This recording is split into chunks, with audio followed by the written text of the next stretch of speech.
Gadis berambut coklat panjang itu bukan sekadar agent biasa. Dialah sang legenda pembunuh peringkat atas dengan fisik yang sempurna. Bertahun-tahun hidup dalam bayang-bayang sebagai pembunuh bayaran, ia terbiasa memakai 1000 wajah demi menuntaskan setiap misi berdarah. Dan kini siklus kegelapan itu kembali terulang sekali lagi. Di ambang maut ia terpojok. Ratusan sinar laser terkunci pada jantungnya sementara pria yang paling ia percayai menatap dingin dari depannya. Tatapan matanya penuh luka. Bagaimana mungkin ia tak sanggup mempercayai bahwa pengkhianatan ini datang dari orang terdekatnya sendiri? Seketika laser menembus tubuhnya. Rasa sakit yang luar biasa menghantam saat darah mulai membanjiri lantai yang dingin. Nama gadis malangnya itu adalah Sunbi. Pria di hadapannya berbisik lirih bahwa Sunbi lah yang telah mengajarkan segala teknik membunuh kepadanya. Sunbi selalu menegaskan misi organisasi adalah segalanya, tak peduli berapapun nyawa yang harus dikorbankan. Akhirnya ia tersadar kematiannya sendiri hanyalah sebuah misi bagi pria itu. Dan anggukan dingin sang pria membenarkan segalanya. Ini adalah hukuman mati bagi seorang pengkhianat. Namun sebelum napasnya berakhir, satu pertanyaan terakhir meluncur dari bibir sang eksekutor. Pria itu bertanya, "Mengapa kau membiarkan keluarga itu tetap hidup berkali-kali?" Sunbi hanya tersenyum getir. Ia sendiri tak tahu alasannya. Dan di saat terakhir ini, apakah jawaban itu masih berarti? Ia menghempaskan secarik kertas, lalu berteriak lantang pada moncong senjata yang membidiknya. "Tunggu apa lagi? Cepat tembak aku." Sunbi berharap maut segera menjemputnya dengan cepat. Namun keheningan mencekam menyelimuti ruangan. Tak ada satupun yang menarik pelatuk. Dengan sisa kekuatannya ia menyeringai. "Ingat pesanku, siapapun yang ragu-ragu di medan tempur akan mati lebih dulu." Tubuhnya jatuh menghantam tanah. Seluruh kekuatannya telah terkuras habis ia benar-benar telah mencapai batas akhirnya. Pria itu mencoba menanyakan sesuatu, tapi suara itu terdengar samar. Sunbi telah kehilangan segalanya termasuk kesadarannya. Ia tak mengerti mengapa pria itu memasang wajah sedih setelah menghabisi nyawanya dengan tangan sendiri. Semua itu tak lagi penting. Perlahan matanya terpejam dan embusan napas terakhirnya pun menghilang di udara. Tragis ia tewas di tangan junior kesayangannya dan organisasi yang ia abdi setulus hati. Di detik terakhir ia bertanya-tanya tentang kehidupan kedua. Apakah sosok penuh noda darah ini pantas mendapatkan kesempatan kedua? Ataukah kegelapan abadi adalah satu-satunya rumah baginya? Sebuah harapan hampa muncul di benaknya. Jika terlahir kembali, ia ingin jauh dari dunia pembunuhan dan tak ingin mempercayai siapapun. Karena pada akhirnya setiap manusia hanyalah pengkhianat yang menunggu waktu yang tepat. Kesadarannya mulai memudar ditelan oleh kekosongan yang dingin dan hampa. Tiba-tiba ia membuka mata. Rasa bingung menyergap. Ia yakin sudah mati, tapi bagaimana bisa ia kembali merasakan kesadaran? Di mana ini tempat ini terasa sangat asing dan tidak masuk akal baginya. Sekelompok gadis dengan pakaian aneh dan rambut kuno mengelilinginya. Mereka berseru gembira dan memanggilnya dengan sebutan Tuan Putri. Saat ia menunduk, jantungnya hampir berhenti. Ia menatap tubuh mungil yang sangat tidak masuk akal bagi seorang pembunuh elit. Ia terjebak ke dalam tubuh seorang bayi. Apa sebenarnya yang sedang terjadi pada takdirnya yang malang ini? Seingatnya ia baru saja ditembus peluru, tapi kini ia terbangun di sebuah tempat megah yang menyerupai desa kuno. Amarah pun muncul. Bagaimana bisa seorang agen nomor 1 kini berada dalam tubuh kecil yang sangat tak berdaya ini? Ia mencoba memaki, namun yang keluar dari bibirnya hanyalah suara rengekan bayi yang lemah. Mendengar suara asing itu keluar dari dirinya sendiri, Sunbi benar-benar merasa konyol dan sangat terguncang. Rasa takut mulai merayap, tapi ia segera menekan emosinya. Sebagai profesional, ia harus segera menganalisis situasi gila ini. Dikhianati hingga mati, lalu terbangun sebagai bayi dengan memori masa lalu yang masih utuh di ingatannya. Inilah yang disebut reinkarnasi. Statusnya sebagai Tuan Putri berarti ia berada di puncak hierarki kekuasaan dunia baru ini. Ini adalah kesempatannya untuk hidup bahagia tanpa perlu menodai tangannya dengan darah lagi. Kebahagiaan meluap dalam hatinya. Inilah surga yang selama ini ia impikan di sela-sela misi berdarahnya. Namun fantasi indahnya buyar saat seorang pelayan muda mendekat dengan tatapan yang sangat mencurigakan. Begitu digendong, insting pembunuhnya berteriak waspada. Atmosfer di ruangan ini mendadak berubah menjadi sangat mencekam. Tiba-tiba wanita itu membaringkannya dengan posisi berbahaya, menekan wajah mungilnya langsung ke dalam bantal. Sunbi mulai sesak napas. Ia terancam mati konyol jika dibiarkan begini. Saat itulah sang pelayan mulai berbisik dingin. "Seorang bayi akan mati dengan sangat mudah jika dibaringkan tengkurap seperti ini," bisiknya tanpa rasa bersalah. Tak perlu senjata atau rencana rumit untuk melenyapkannya. Mendengar itu, Sunbi seketika tersadar akan kenyataan pahit yang ia hadapi. Mereka semua adalah pelayan biasa. Mereka adalah para pembunuh bayaran yang sedang mengincar nyawanya. Dia berjuang sekuat tenaga untuk berbalik tak percaya, baru saja berinkarnasi, namun harus menghadapi ajal lagi. Sang gadis menolak menyerah begitu saja. Dia berusaha tenang meski tubuh munggilnya ini masih sangat sulit digerakkan. Selimut ini harus segera disingkirkan agar dia bisa kembali meraup oksigen dan bernapas dengan lega. Tanpa ragu sang bayi pun mulai menjerit dan menangis sekencang mungkin untuk menarik perhatian orang sekitar. Panik karena suara gaduh itu, salah satu pelayan terpaksa menggendongnya agar rencana jahat mereka tidak tercium siapapun. Sambil digendong, sang agen rahasia menghitung risiko dan mengincar titik vital untuk melancarkan sebuah serangan kejutan. Pukulan telak mendarat di wajah Nyonya Cheshire. Pelayan lain segera menghampiri majikannya yang terlihat sangat terkejut itu. Dream Bee menyadari sepenuhnya bahwa jika dia terus berdiam diri di tempat terkutuk ini, rencana baru harus segera disusun. Dia merasa muak karena hidupnya selalu dikelilingi oleh aura pembunuhan yang kelam. Dulunya dia adalah karakter utama Agent Turbay yang dikhianati sebelum akhirnya terlahir kembali ke dunia ini. Sialnya kini dia malah menjadi putri terbuang yang sedang menjadi incaran empuk para pembunuh bayaran yang kejam. Sempat terlintas di pikirannya untuk menghabisi mereka sekarang juga, agar hidupnya kembali tenang tanpa gangguan lagi. Namun realita memukulnya dengan keras. Tubuh bayi ini bahkan tak sanggup untuk sekadar turun dari ranjangnya sendiri. Sunbe harus segera memutar otak demi menemukan cara baru untuk menyeret para pengkhianat itu ke dalam neraka. Chekhov masih meringis kesakitan akibat serangan tadi, berusaha mengumpulkan kembali kesadarannya yang sempat hilang sejenak. Tiba-tiba suara langkah kaki mendekat.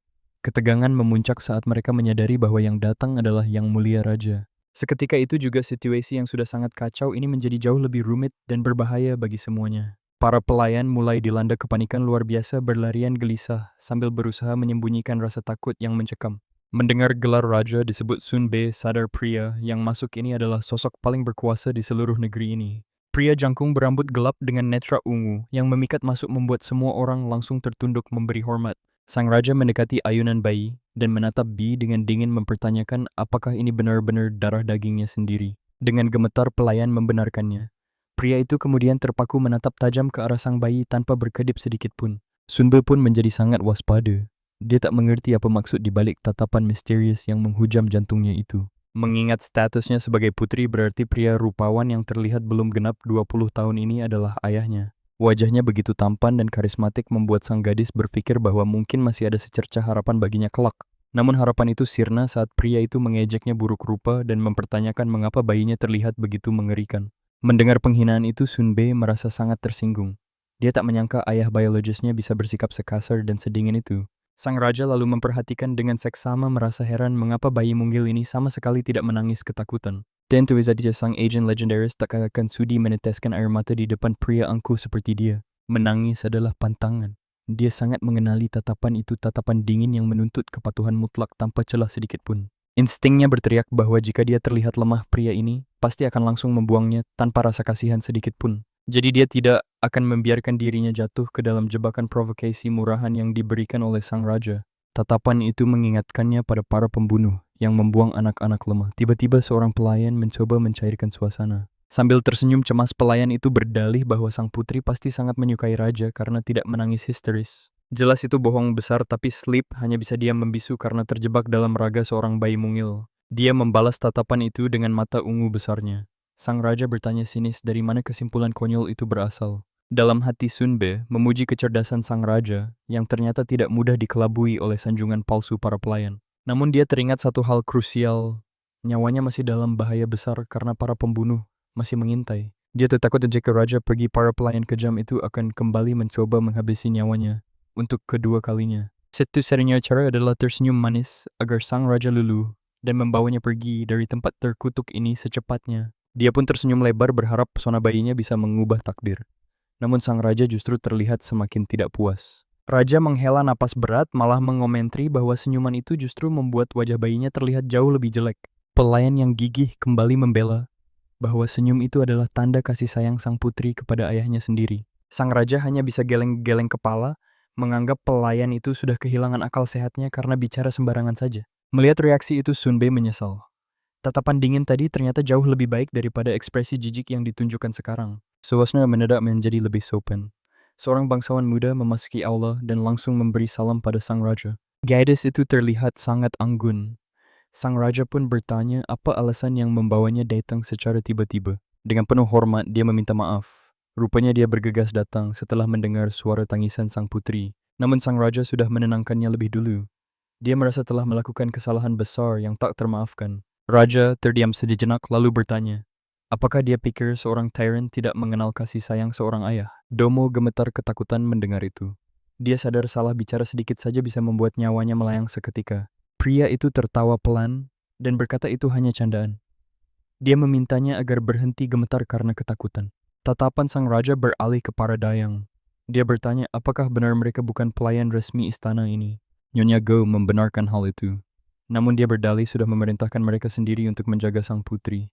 Saat aku mendengar percakapan itu dalam keadaan setengah sadar, aku langsung menyadari bahwa wanita inilah dalangnya.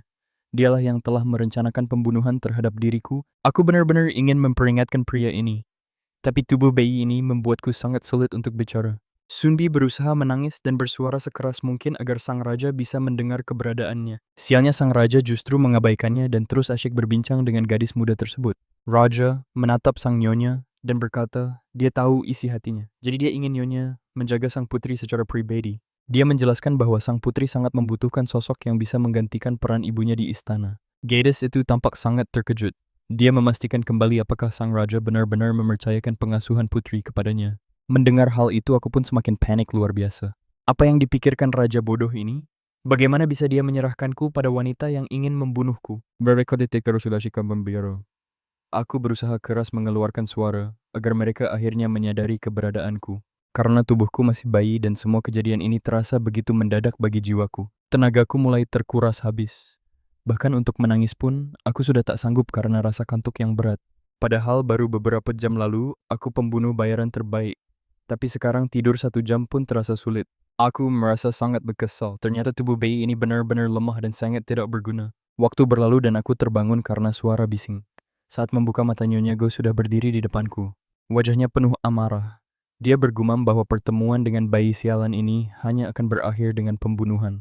Dia memerintahkan para pelayannya untuk melenyapkanku sebelum sang raja tiba. Mereka harus segera bertindak.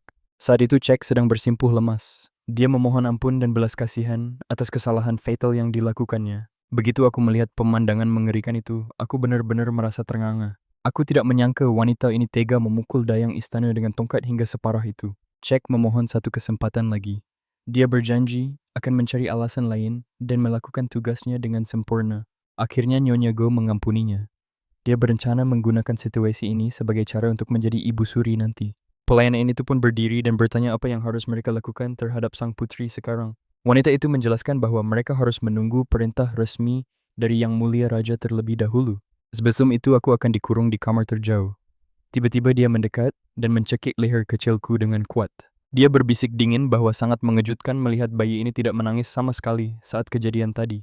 Wanita itu menatapku tajam sambil bertanya, apakah aku akan menangis di hari aku mati nanti? Melihat tatapan iblisnya aku sadar sepenuhnya.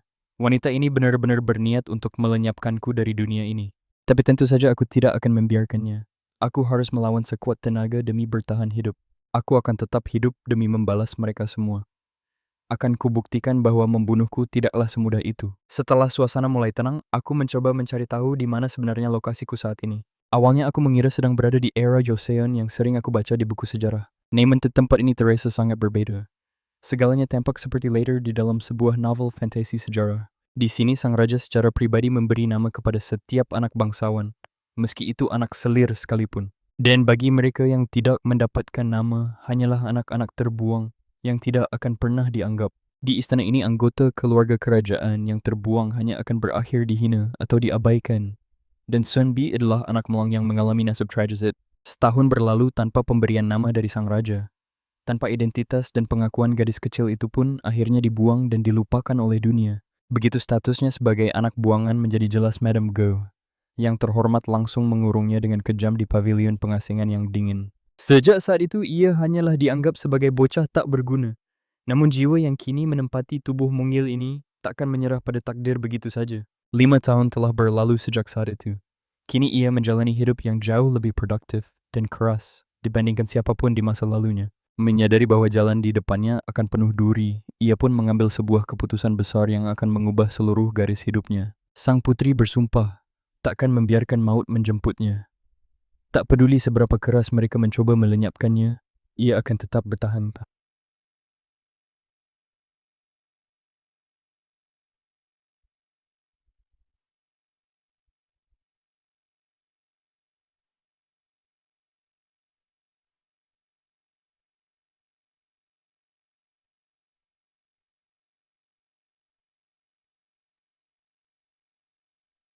Di kehidupan sebelumnya ia diperalat lalu dibantai. Ia tak akan membiarkan ketidakadilan yang sama terulang di hidupnya yang singkat ini. Ia harus mengubah takdirnya. Ia sadar bahwa dirinya tidak bisa terus-menerus hidup dalam bayang-bayang penindasan seperti ini. Ia harus membangkitkan kembali kemampuan fisik dari masa lalunya, memulihkan kekuatannya, dan segera melarikan diri dari istana neraka ini. Dayang Chiwei kemudian dikirim ke pavilionnya. Namun ia sebenarnya adalah mata-mata setia sekaligus bawahan kepercayaan Madame Go yang licik. Mengikuti perintah sang selir, ia hanya merawat Sun Bi sekadarnya agar tidak mati. Sang putri pun menderita gizi buruk parah yang membuatnya sulit tumbuh normal. Tak hanya itu karena kekejaman Dayang tersebut, ia terpaksa mengenakan pakaian yang kekecilan dan menahan dinginnya musim dingin yang menusuk. Diberi makan sekali sehari pun dirasa mustahil bisa membuatnya sehat. Terlebih lagi makanan yang diberikan hanyalah porsi kecil dari sisa-sisa yang sudah basi dan hampir membusuk. Jika terus begini, Sun Bi mustahil bisa mengeluarkan bahkan setengah dari kekuatan dahsyat yang pernah ia miliki di kehidupan sebelumnya. Hingga pada suatu hari, setelah sesi latihan pagi yang melelahkan hingga membuatnya jatuh tersungkur berkali-kali, sang putri kecil memutuskan bahwa ia harus mendapatkan asupan makanan. Ia berlari menuju dapur dan memberanikan diri bertanya pada para pelayan di sana. Meskipun bicaranya masih belum terlalu jelas, setidaknya ia sudah memiliki keberanian untuk mengutarakan keinginannya demi bertahan hidup. Sun Bi memohon agar diberi sedikit buah beri, namun para pelayan itu langsung menolaknya. Mereka bersikeras tidak memiliki jatah makanan apapun untuknya. Dengan raut wajah yang sangat memelas dan menyayat hati, ia kembali bertanya apakah mereka tidak bisa memberinya sedikit saja sisa makanan. Permohonannya begitu tulus dan menyedihkan. Pada akhirnya hati para koki di dapur itu pun luluh dan tidak mampu lagi menolaknya. Mereka akhirnya menyajikan hidangan yang luar biasa untuknya. Setelah latihan fisik yang berat, makanan itu terasa jauh lebih nikmat dari hidangan manapun di dunia. Hatinya dipenuhi kebahagiaan karena untuk pertama kalinya ia diizinkan makan hingga kenyang. Sun Bi berpikir jika ia makan dengan baik, sekarang ia bisa mengulangi latihannya, bahkan menambah beban latihannya menjadi 2 kali lipat. Namun di tengah suasana itu seorang pengganggu masuk ke dalam dapur. Ternyata itu adalah Dayang Chiwei yang kejam. Melihat kejadian itu, ia langsung membentak para pelayan dan memarahi mereka karena berani mengabaikan perintah atasan dengan memberi makanan ekstra pada sang putri. Menyadari buah memberi lezat itu akan segera dirampas, Sun Bi memutuskan untuk melahap semuanya secepat mungkin sebelum diambil darinya. Dengan gerakan cepat, gadis kecil itu langsung menjejalkan seluruh isi piring ke dalam mulutnya sekaligus. Sang Dayang mencoba menghentikannya dan memaksanya memuntahkan makanan itu, namun sang putri tetap nekat menelan semuanya demi energi tubuhnya. Ia sangat berharap tubuhnya akan baik-baik saja. Namun pada akhirnya karena kenekatannya mencuri kesempatan untuk makan itu, ia pun dihukum dan dikurung di dalam kamar selama 1 minggu penuh. Namun penderitaan ini benar-benar tidak boleh dibiarkan berlanjut lebih lama lagi. Sang putri harus segera menjadi lebih kuat secepat mungkin agar bisa mendapatkan perlakuan yang layak sebagai manusia. Ia perlu bekerja tepat di latihan rekayasa agar tidak terdeteksi. Ia sudah hampir tertangkap berkali-kali oleh Dayang Chiwei dan itu sangat berbahaya. Setelah sekian lama menyisir area pinggiran wilayah mereka dengan penuh kewaspadaan, ia akhirnya menemukan tempat tersembunyi yang sangat sempurna. Tempat itu sangat ideal untuk menjalankan latihan rahasianya dalam kesunyian. Namun secara mengejutkan di balik semak-semak, ia melihat sebuah busur dan anak panah. Seketika hatinya melonjak kegirangan melihat benda itu. Ia seolah tak percaya pada keberuntungannya. Selama beberapa tahun terakhir, ia terpaksa bertahan hidup tanpa senjata satupun di tangannya. Kini benda ini akan menjadi kesempatan emas baginya untuk mengasah kembali kemampuan tempurnya. Setelah memastikan tidak ada siapapun di sekitar sana, sang putri pun memberanikan diri untuk mencoba melepaskan satu tembakan. Saat memegangnya, ia baru menyadari bahwa busur itu terlalu besar. Talinya pun terasa sangat berat dan kaku untuk ditarik oleh tangan kecilnya. Dan pada titik itu, ia mulai ragu apakah dirinya mampu mengendalikan senjata itu dengan tubuh balitanya yang masih sangat lemah. Tak disangka anak panah itu melesat ke arah yang benar-benar tidak terduga dan nyaris mengenai sang raja yang sedang melintas. Melihat hal itu, ia langsung jatuh dalam kepanikan yang luar biasa. Ia sadar betul bahwa insiden ini bisa berakibat sangat fatal bagi nyawanya. Dalam sekejap puluhan kesatria, pengawal raja langsung mengepung dan menghunuskan senjata mereka tepat ke arah gadis kecil yang ketakutan itu. Tubuhnya gemetar hebat hingga tersungkur ke tanah. Pria itu mendekat menatapnya tajam dan menuntut identitasnya dengan nada yang sangat dingin. Dialah sang tirani tak kenal ampun yang tega menghabisi darah dagingnya sendiri jika merasa terganggu sedikit saja. Sosok menakutkan ini adalah ayah kandungnya sekaligus Raja John. Ketakutan menyelimuti hati gadis itu membuatnya mati kutu dalam kepanikan. Haruskah ia jujur atau mencari celah untuk lari? Bahkan sekelebat niat untuk membunuhnya sempat melintasi pikiran gelap gadis kecil itu. Namun saat mata mereka beradu, ia tersadar bahwa dengan kekuatannya yang sekarang rencana itu hanyalah mimpi belaka. Kenyataan pahit ini membuatnya sangat sedih. Jika saja ini di kehidupan sebelumnya, hasil pertarungan maut ini pasti akan sangat berbeda. Mengambil risiko sekarang sama saja dengan bunuh diri. Sang raja hanya terdiam mengamati gadis di hadapannya dengan tatapan yang menusuk. Amarah mulai berkobar karena pertanyaannya diabaikan. Ia membentak apakah gadis itu benar-benar berniat untuk terus bungkam selamanya. Saat kebisuan kembali menyelimuti suasana yang semakin mencekam itu, ia lalu berbalik dingin dan memerintahkan Ksatria untuk segera mengeksekusinya, menganggap gadis itu hanyalah sampah tak berguna yang layak dibuang. Joan hampir saja membuka suara untuk memohon, namun tiba-tiba seorang ksatria menyela dengan nada yang sangat mendesak. Sambil membungkuk penuh hormat, ksatria itu memohon ampun karena telah berani menginterupsi perintah sang raja yang sangat absolut. Dengan suara gemetar, ia menjelaskan bahwa mereka tidak boleh membunuhnya sebab gadis ini sebenarnya adalah sang putri kerajaan. Putri dari mendiang Ratu Sun yang telah tiada. Mendengar itu, sang raja langsung berbalik dan menatap wajah Joan dengan sangat intens. Ia seolah tak percaya bahwa gadis ini adalah darah dagingnya sendiri, lalu memerintahkan semua pedang ditarungkan kembali ke sarungnya. Joan merasa sangat lega karena identitasnya terungkap secara alami. Ia pun mengakui dengan suara pelan bahwa dirinya memang seorang putri.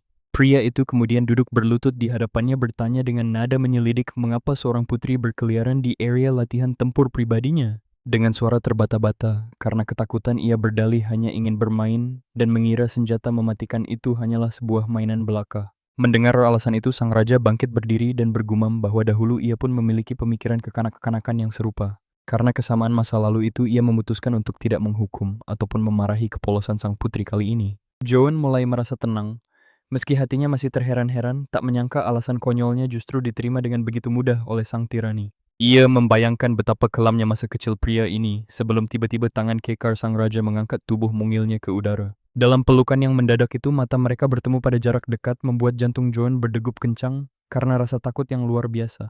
Perubahan sikap ini sungguh membingungkan mengingat selama ini sang ayah tidak pernah sekalipun menunjukkan ketertarikan pada keberadaan dirinya. Sambil membawanya menjauh, sang raja bergumam dingin bahwa tubuh putrinya itu terasa jauh lebih ringan dari yang ia bayangkan. Kepala Joan terasa pening karena guncangan itu. Ia benar-benar tak habis pikir dengan tingkah aneh pria yang dikenal sangat kejam ini. Namun tiba-tiba sang raja kembali berucap ketus, menyebut bahwa dulunya Joan hanyalah sebongkah gumpalan daging yang sangat buruk rupa. Kini setelah tumbuh besar penampilannya dianggap lumayan. Joan menyadari bahwa hawa membunuh di mata pria itu telah sirna sepenuhnya. Hal ini sangat mengejutkannya mengingat selama bertahun-tahun pria itu selalu menjaga jarak dan bersikap sangat dingin layaknya orang asing. Keanehan ini justru memicu kewaspadaan tinggi dalam diri Joan. Ia curiga ada niat jahat yang tersembunyi di balik sikap janggal ini. Maka dari itu ia bertekad untuk tetap waspada dan tidak akan membiarkan pertahanannya goyah di hadapan sang raja. Setelah menurunkannya ke tanah, sang raja menyinggung rumor tentang hubungan darah mereka dan menuntut penjelasan langsung dari mulut putrinya sendiri. Casual intimidation minterdi berdatangan. Joan tak mengerti mengapa sang raja tiba-tiba ingin membuka percakapan yang sangat pribadi dengannya. Mungkinkah sang raja ingin berpikir? Joan segera memutar otak untuk merespon situasi yang sangat berbahaya bagi nyawanya ini. Ia pun menggerahkan bakat akting tingkat tinggi yang terasa selama bertahun-tahun lalu, memasang ekspresi wajah yang tampak sangat menyedihkan. Dengan tangan munggilnya ia menyentuh lutut sang raja sambil bertanya dengan suara lembut, penuh kekhawatiran yang telah dipalsukan. Pria itu tertegun, lalu Joan berdalih merasa sangat bersalah, karena tindakan cerobohnya dengan senjata itu hampir saja mencelakai sang raja. Sang raja hanya mengiibaskan tangannya santai, berkata selama kepalanya tidak terhantam senjata, maka tak ada hal yang perlu dikhawatirkan lagi. Namun Joan tetap melanjutkan sandiwaranya, berusaha keras untuk menarik simpati dan meluluhkan hati sang ayah yang sekeras batu. Ia berseru dengan nada penuh haru, betapa bersyukurnya ia melihat sang raja tetap sehat dan tidak terluka sedikit pun. Permintaan maaf yang tulus pun mengalir dari bibirnya, dibarengi janji manis bahwa ia takkan pernah mengulangi kesalahan fatal itu lagi. Sayangnya segala upaya kelembutan itu hanya disambut dengan sikap acuh tak acuh oleh sang tirani yang berhati sedingin es. Dengan nada kasar ia bertanya kapan ocehan itu berakhir, sementara dalam hati Joan sendiri merasa muak harus berakting seperti itu. Akhirnya ia berbohong dengan mengatakan bahwa selama ini dirinya sangat merindukan dan ingin mengenal sosok ayahnya lebih dekat lagi. Sang raja terbelalak tak percaya mendengar pengakuan itu sebab seumur hidupnya belum pernah ada anak yang berani menunjukkan kasih sayang padanya. Benarkah, tanyanya singkat. Meski lama diabaikan, ia tetap mendambakan cercah kasih sayang itu. Ayah yang begitu dingin bahkan tak memberinya nama. Namun San punya rencana lain. Ia selalu meyakinkan bahwa segalanya memang begitu. Pria itu tampak semakin terperangah mendengarnya. Saat ditanya alasannya, gadis itu tersenyum manis, lalu memeluknya berbisik karena dia ayahnya. Pria itu pun menjawab bahwa kini segalanya telah menjadi jelas baginya. Tanpa menoleh, ia beranjak pergi karena waktu telah habis meninggalkan San sendirian. Begitu ia menghilang, San baru bisa bernapas lega setelah ketakutan yang hampir mencekiknya. Segalanya berjalan mulus, namun menipu pria itu lagi takkan semudah kali ini. Tak ingin berlama-lama, gadis itu segera melangkah kembali menuju kediamannya. Informasi raja sudah didapat, tapi Isia butuh tempat rahasia untuk berlatih tanpa ketahuan. Namun tepat saat ia hampir sampai di kamarnya, suara Choi yang tajam menghentikannya. Pelayan itu mendekat dan memerintahnya ikut dengan kasar. Sang nyonya besar menuntut kehadirannya segera. San menyadari raut wajahnya yang tidak biasa. Firasat buruk muncul. Ekspresi itu tampak sangat berbeda, seolah menyimpan kecemasan mendalam. San sungguh terkejut. Setelah menghadapi Raja Qin, ia harus bertemu dengan wanita itu. Kelelahan batin mulai terasa hingga akhirnya ia tiba di pavilion Shbahan yang megah. Hampir 3,5 tahun telah berlalu sejak pertemuan terakhir mereka yang menyakitkan. Ia bingung mesti ngapa diundang mendadak, namun tepat di depan pintu masuk. Sebuah suara anak laki-laki menyentaknya bertanya apakah benar ia yang mahir memanah. Is pebalik dan melihat Panjarian yang berusia 9 tahun memegang pedang kayu. Bocah itu menatap tajam menuntut identitas gadis yang belum pernah ia lihat sebelumnya. Pelayan yang mengawasinya segera membungkuk hormat menyapa sang pangeran dengan penuh kepatuhan. San terdiam kaget. Ia tak pernah lagi melihat pangeran sejak pindah ke pavilion. Dengan waspada pangeran menghunuskan pedang kayunya menuntut jawaban tegas atas pertanyaannya tadi. Sang pelayan hendak menjawab dan memperkenalkan gadis itu kepada sang pangeran. Namun kalimatnya terputus. Pangeran Yan mendorongnya kasar menegaskan bahwa ia tak bicara padanya. Ia memerintahnya diam. Lalu Pangeran Yan mengarahkan pedang kayunya tepat ke arah San. Ia mendesak jawaban cepat. Apa kau pembunuh, beraninya kau membidikkan panah pada ayahku? Tatapannya penuh kecurigaan. Ia bersiap menyerang demi melindungi harga diri keluarganya. Bahkan dalam bayangannya pedang itu sudah berada tepat di leher sang gadis. San terperangah tak menyangka desas-desus itu merambat begitu cepat di penjuru istana. Ia teringat para pengecut di kamp pembunuh yang suka pamer persis seperti pangeran ini. Menghadapi orang seperti ini mudah baginya.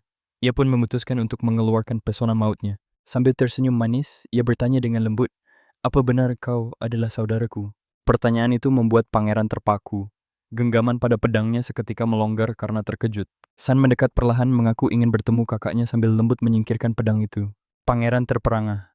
San lalu menggenggam tangannya memuji sosok kakak yang selama ini dikaguminya. Gadis itu terus menghujani pujian berkata bahwa pangeran jauh lebih keren dari bayangannya. Hal itu membuat sang pangeran salah tingkah. Ia menepis tangan San dan melorongnya menyentuh. Dorongan yang terlalu kuat membuat San kehilangan keseimbangan dan jatuh tersungkur ke tanah. Kepalanya terbentur dan ia menjerit kesakitan.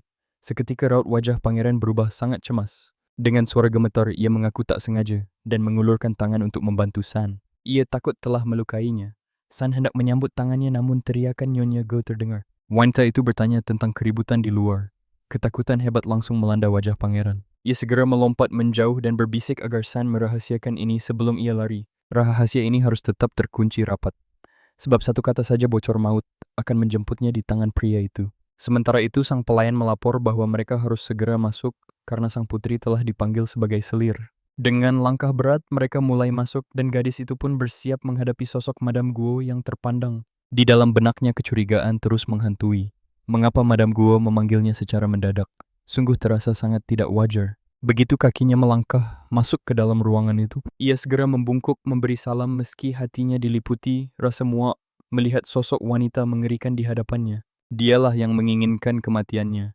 Dengan senyum palsu wanita itu menyapa layaknya ibu yang telah lama merindukan anaknya. Isabel terlegak sangat bahagia melihat sang putri yang kini tumbuh semakin dewasa dan menawan setiap harinya.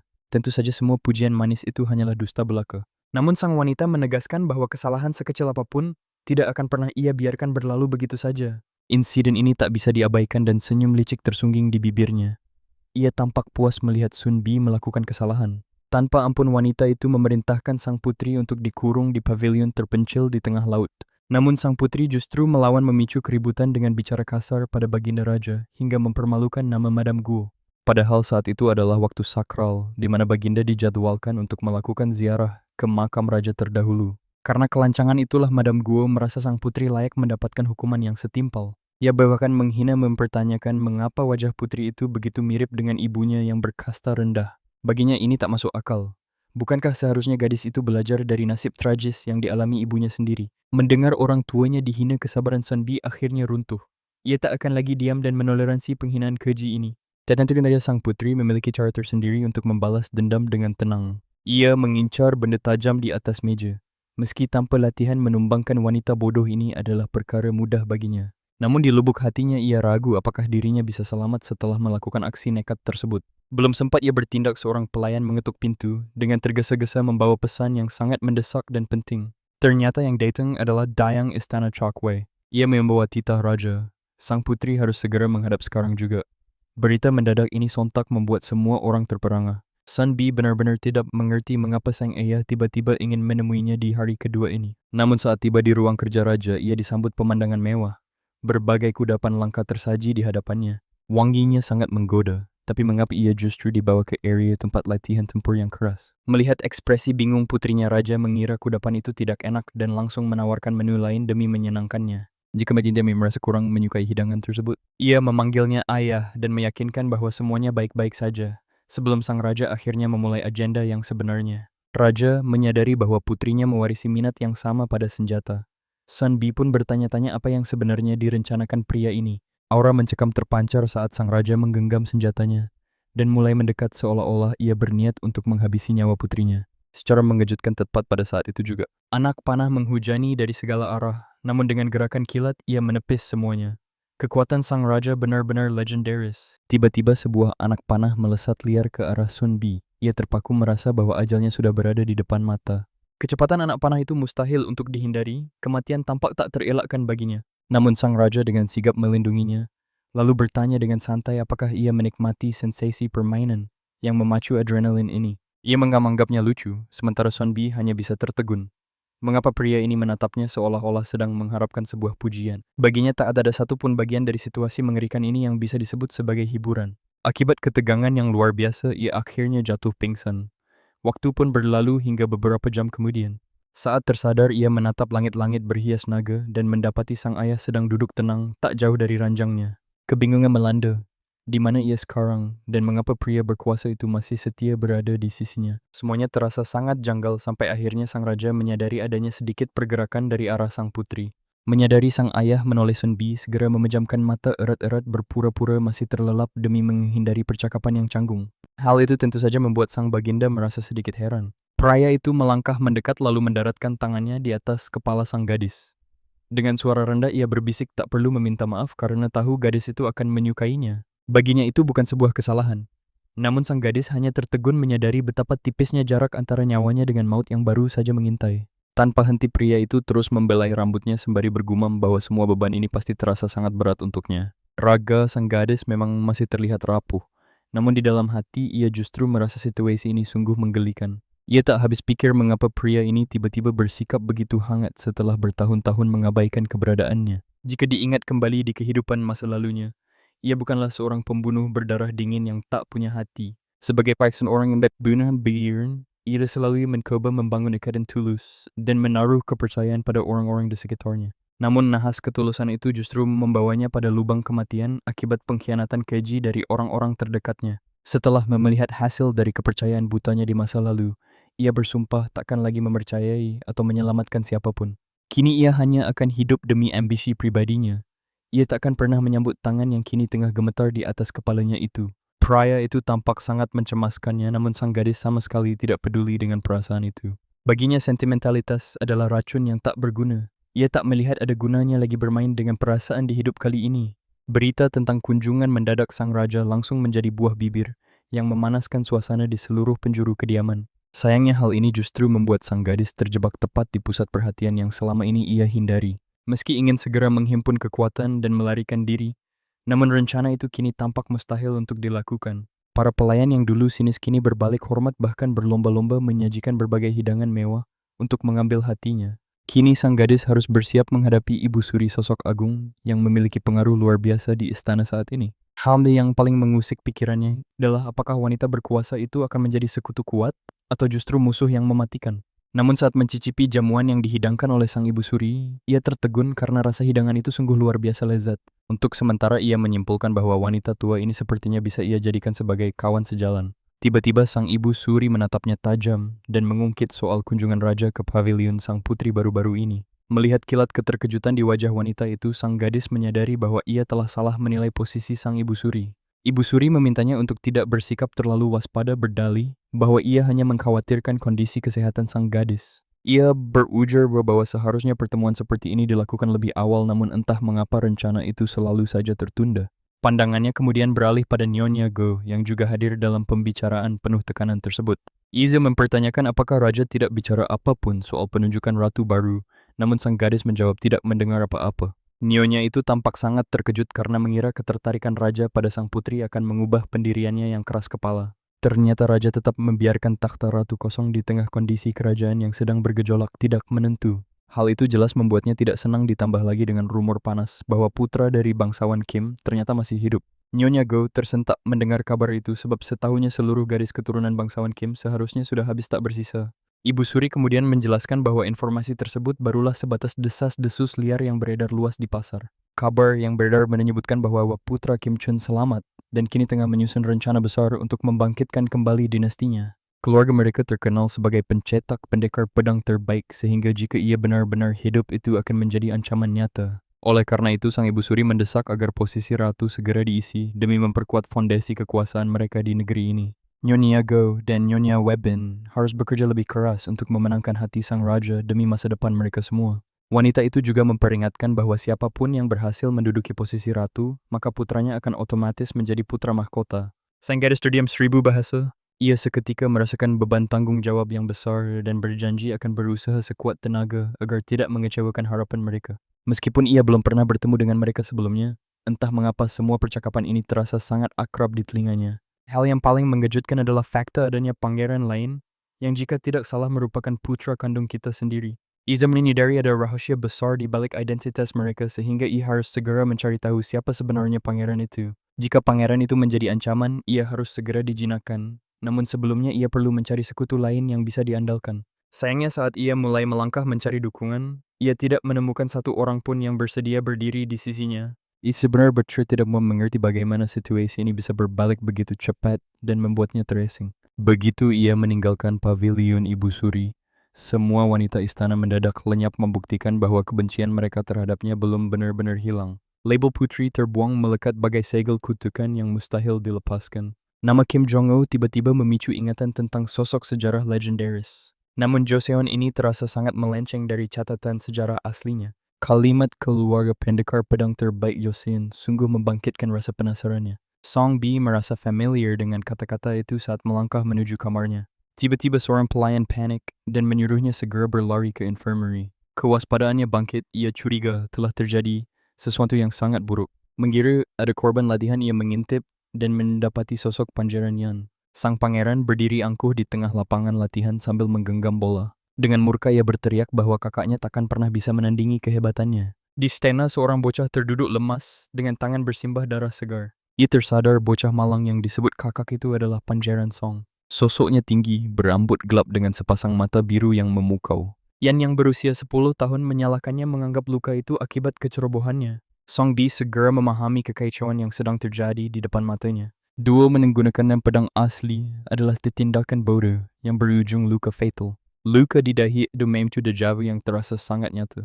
Namun fragmen ingatan itu masih terlalu sulit untuk ia rangkai kembali. Memori masa lalunya sebagai pembunuh bayaran mulai berputar di kepalanya. Seorang pembunuh harus menguasai teknik mematikan sekaligus wawasan yang sangat luas. Meski unggul dalam segala hal, ia memiliki satu kelemahan yang memalukan. Ia buta akan urusan cinta dan tidak pernah menyentuh dunia novel. Rekannya pernah menyarankan sebuah novel virtual untuk membantu memahami perasaan. Ia dipaksa mencoba membaca novel itu meski hanya untuk sekali saja. Kini ia sadar dunia ini adalah isi novel yang ditulis adik rekannya. Kenyataan ini mengejutkan karena itulah satu-satunya novel romansa yang pernah ia baca. Sang pahlawan putra Kim Jong-un lahir dengan bakat pedang yang legendaris. Diangkat oleh bangsawan dan Pangeran Suan, ia tumbuh menjadi pembunuh berdarah dingin. Sang ratu jahat yang jatuh cinta padanya akhirnya menyingkirkan Pangeran Suan. Song Bi tersadar bahwa dirinya hanyalah tokoh figuran tak berarti dalam cerita. Ia mencoba menggali ingatan tentang perannya dalam alur tragis novel ini. Ingatan kunci muncul, sang putri muncul meminta bantuan saat maut menjemput. Peristiwa tragis itu terjadi di awal babak pertama novel tersebut. Di tengah konflik, pangeran gadis itu tewas mengenaskan di tangan sang protagonis. Ia hanyalah karakter sampingan yang ditakdirkan mati di awal cerita-cerita. Tentu saja Song Bi menolak mati konyol setelah terlahir kembali di sini. Sebuah rencana matang harus segera ia susun demi menghindari maut tersebut. Di usia nenek selama 6 tahun, ia bersumpah akan mengubah takdirnya dalam 4 tahun. Meski terjebak dalam novel, ia tak akan membiarkan dirinya terbunuh untuk kedua kalinya. Langkah awal rencana aksi yang mendetail mulai ia rancang dengan sangat teliti. Melarikan diri terlalu berisiko karena peluang bertahan hidup yang sangat kecil. Bertahan dan mengubah alur asli novel adalah satu-satunya jalan menuju keselamatan. Demi mengubah takdir Pangeran Song harus naik takhta menggantikan sosok Yan. Keesokan harinya sang gadis mulai bergerak untuk memantau gerak-gerik pangeran itu. Hal pertama yang dilakukan Pangeran Song adalah menuju lapangan latihan saat fajar. Dia bersikeras berlatih sendiri tanpa pengawalan. Benar-benar pria yang jauh lebih keras kepala dari dugaanku. Kupikir dia sedang terluka parah dan nyaris mustahil untuk sekadar menggerakkan tubuhnya yang lemah. Namun ambisinya tak terbendung. Mungkin dia punya tempat rahasia yang tak boleh diketahui oleh siapapun. Aku, Wanda, memutuskan untuk membuntutinya demi menguak misteri besar yang sedang ia sembunyikan dariku. Ini kesempatan emas untuk menggali informasi lebih dalam demi kelancaran rencana penyelidikan yang kususun.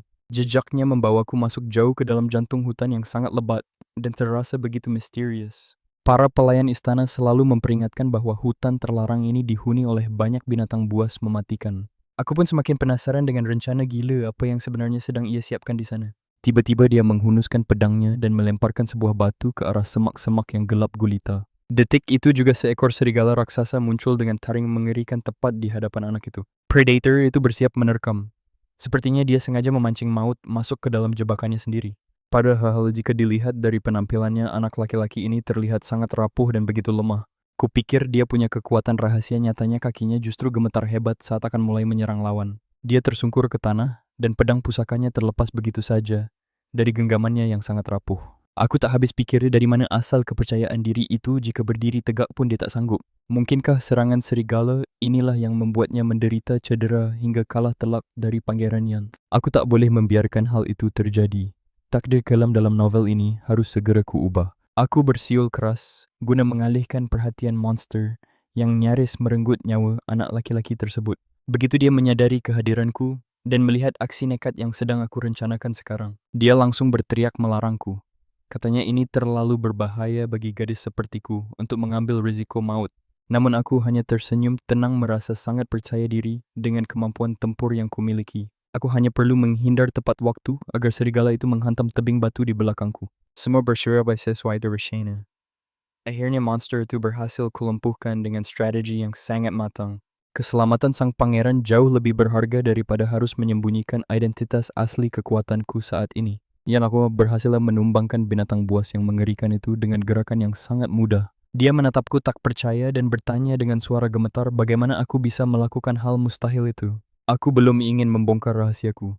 Aku berpura-pura polos dan bertanya seolah tak mengerti apapun. Reaksi acuh tak acuhku rupanya justru memicu ledakan amarah yang luar biasa hebat dalam dirinya. Dia membentakku agar berhenti bersandiwara setelah aku baru saja menghabisi monster raksasa itu sendirian.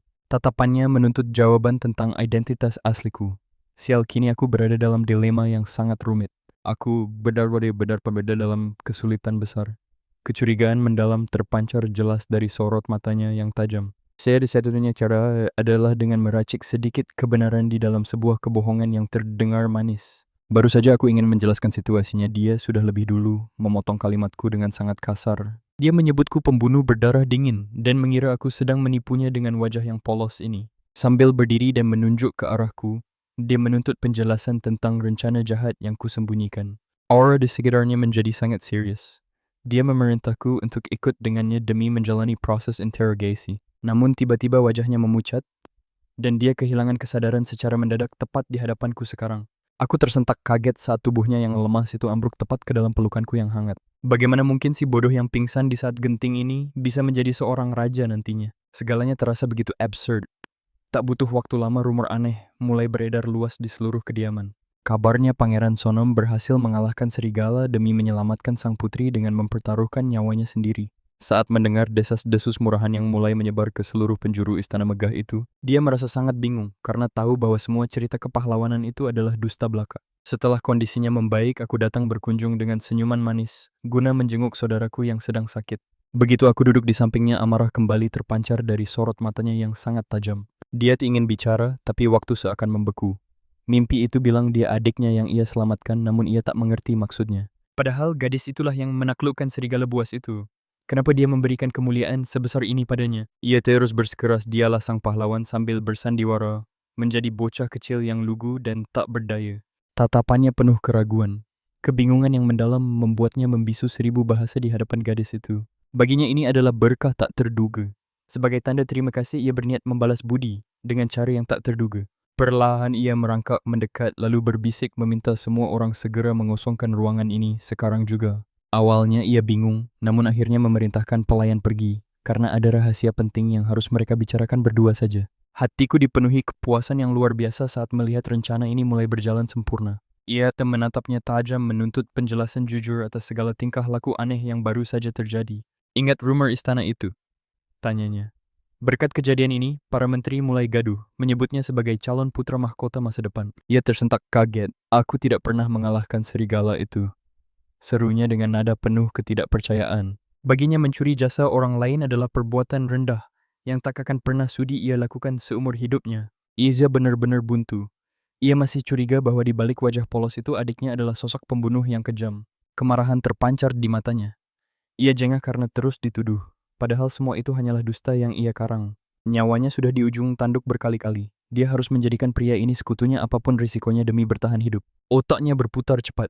Dengan nada terluka, ia mengaku sakit hati disebut pembunuh oleh kakaknya sendiri yang ia sayangi. Begitu kata-kata itu terucap, pria itu langsung terpaku dalam keterkejutan yang amat mendalam. Panggil dan adik masih terasa asing, namun gadis itu mendekat dan berbisik, "Aku menyelamatkan nyawamu saat ajal menjemputmu."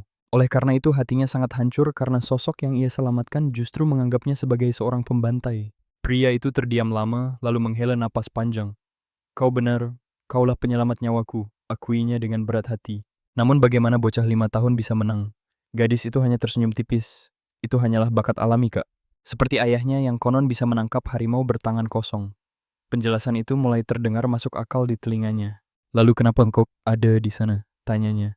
Si gadis tersenyum manis mengklaim tempat itu berada di balik pavilion. Ia mengaku tak sengaja melihat kakaknya menuju ke sana, dan rasa penasaran menuntun langkahnya untuk mengikuti. Iza khawatir sesuatu yang buruk terjadi, dan memutuskan untuk memberikan bantuan jika memang diperlukan saat itu.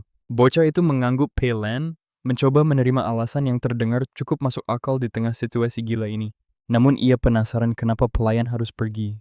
Gadis itu menjawab bahwa dia punya penawaran rahasia yang sangat besar. Ia ingin pria itu mendengarkan setiap kata dengan saksama dan memikirkannya baik-baik sebelum mengambil keputusan. "Aku bisa menjadikanmu pilar terkuat bangsa ini," ucapnya tegas. Sebuah tawaran kerjasama yang akan mengubah sejarah. Ia terbelalak, bagaimana mungkin bocah sekecil ini punya ambisi sebesar itu. Ia benar-benar belum bisa mempercayainya. Senyum misterius tersungging di bibir gadis itu. "Semuanya sangat sederhana, Kak," bisiknya dengan penuh percaya diri. "Jadilah muridku, maka segalanya akan terwujud." Di saat yang sama Choi memanggil Madam Go dengan amarah yang meledak. Dia berniat memberikan hukuman yang sangat kejam atas kesalahan fatal yang telah dilakukan wanita malang itu. Sebuah piring melayang hancur. Madam Go bersimpuh di lantai memohon ampunan atas kehinaan yang telah ia bawa. Ia bersumpah tidak pernah menyangka bahwa gadis itu akan bertemu sang pangeran di tempat latihan terkutuk tersebut. Para bajingan sudah mulai berbisik bahwa pangeran adalah calon raja. Teriakannya memecah kesunyian ruangan dengan aura mengancam. Ketidaktahuan wanita itu membuatnya murka, jeritan kemarahan pecah, menciptakan suasana yang sangat mencekam bagi siapapun. Ia sadar telah melakukan dosa besar yang tak termaafkan dan bersedia melakukan apapun demi memperbaiki keadaan. Tanpa belas kasihan kakinya menginjak tangan wanita itu. Satu kesempatan terakhir, beri gadis itu pelajaran yang tak terlupakan. Madam Go diperintahkan agar gadis itu tak lagi berani melangkahi batas pavilion dan bertindak sesuka hatinya lagi. Aturan kejam harus ditegakkan.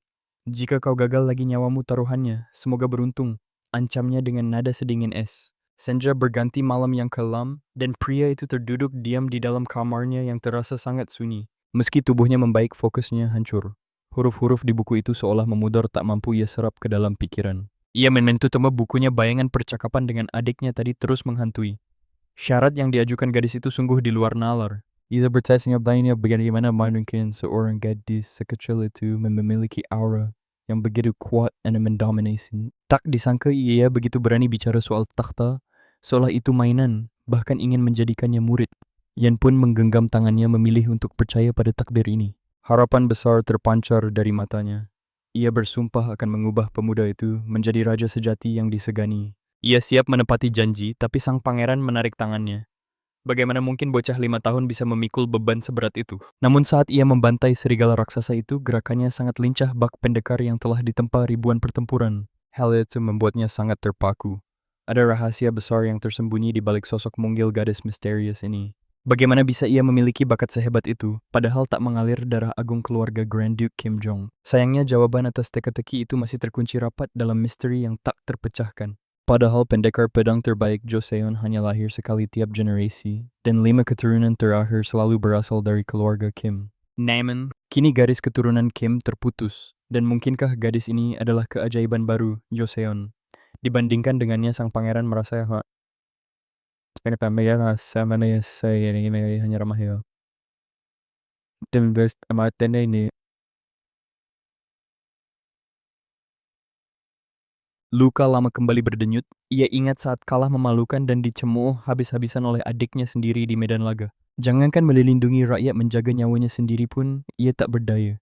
Yan merasa merasa hancur dalam keputusasaan yang mendalam. Dalam kondisi menyedihkan begini, mungkinkah ia bisa melampaui kehebatan adiknya? Rasanya itu hanya mimpi belaka. Apalagi di balik bayang-bayang sang adik berdiri kanselir agung dengan kekuasaan sangat besar yang bisa mengguncang dunia. Jadi putra mahkota atau tidak maut tetap mengintai tiap langkahnya. Takdirnya seolah sudah terkunci dalam kegelapan yang pasti. Itu harus bangkit dan mengumpulkan kekuatan. Ia pun memerintahkan ajudannya untuk mengawasi gadis misterius itu secara rahasia selama beberapa pekan. Setiap gerak-gerik dan ilmu pengetahuan baru yang ia tunjukkan harus dilaporkan padanya tanpa celah sedikit pun. Sang ajudan membungkuk patuh. Keesokan harinya gadis itu terbangun dengan tubuh yang menggigil hebat karena hawa dingin yang menusuk. Ia bingung bukan main, padahal semalam saat ia hendak tidur semuanya terasa hangat dan baik-baik saja. Saat matanya terbuka sempurna, ia sadar selimutnya telah raib. Apakah ia begitu lelah hingga lupa mengeluarkannya dari lemari? Namun saat ia mendekati lemari khusus tempat ia biasa menyimpannya, selimut itu lenyap tanpa bekas amarah, mulai membakar hati Sonbi. Ia benar-benar tak paham apa yang sedang terjadi. Ia hendak membuka pintu untuk mencari tahu, namun pintu itu terkunci rapat. Ia terperangkap dalam kedinginan yang menyiksa. Tak ada siapapun di sana. Ia menduga ini adalah ulah licik Dayang Chekve dan Nyonya Go yang terhormat. Padahal belakangan ini, ia sudah berusaha keras untuk tidak memancing perhatian atau mencari masalah di istana. Namun keadaan kini telah berubah. Penderitaan yang ia lalui selama ini telah menempa jiwanya menjadi sekeras baja. Pembalasan dendam pada Choi yang kejam akan segera dimulai, sebuah luka yang takkan pernah bisa dilupakan selamanya. Berjam-jam berlalu hingga sang Dayang akhirnya muncul. Ia membuka pintu sambil membawa nampan berisi sarapan yang tampak sangat memprihatinkan. Dengan wajah tanpa dosa, pelayan itu meminta maaf dan bertanya sinis bagaimana rasanya terkurung selama berhari-hari. Di sudut ruangan yang gelap dan dingin, Sonbi hanya bisa terduduk membisu. Tubuhnya gemetar hebat, ia hanya berbalut tirai jendela yang ia robek.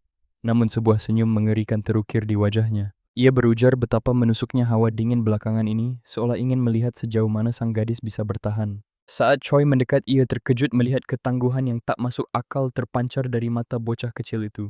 Iza berharap melihat tanggisan, tapi tak ada satu tetes pun. Dengan kasar, ia melempar semangkuk sup ke depan gadis itu. Cepat makan, jangan sampai kau mati dan membuatku kesulitan. Ketusnya penuh dengan nada kebencian. Dayang Chekve juga menuntut agar ia berjanji tidak akan pernah lagi menampakkan diri di dekat anggota keluarga kerajaan. Jika setuju, selimut itu akan dikembalikan. Sang pelayan merasa sangat puas, yakin rencananya untuk menjinakkan bocah itu berhasil.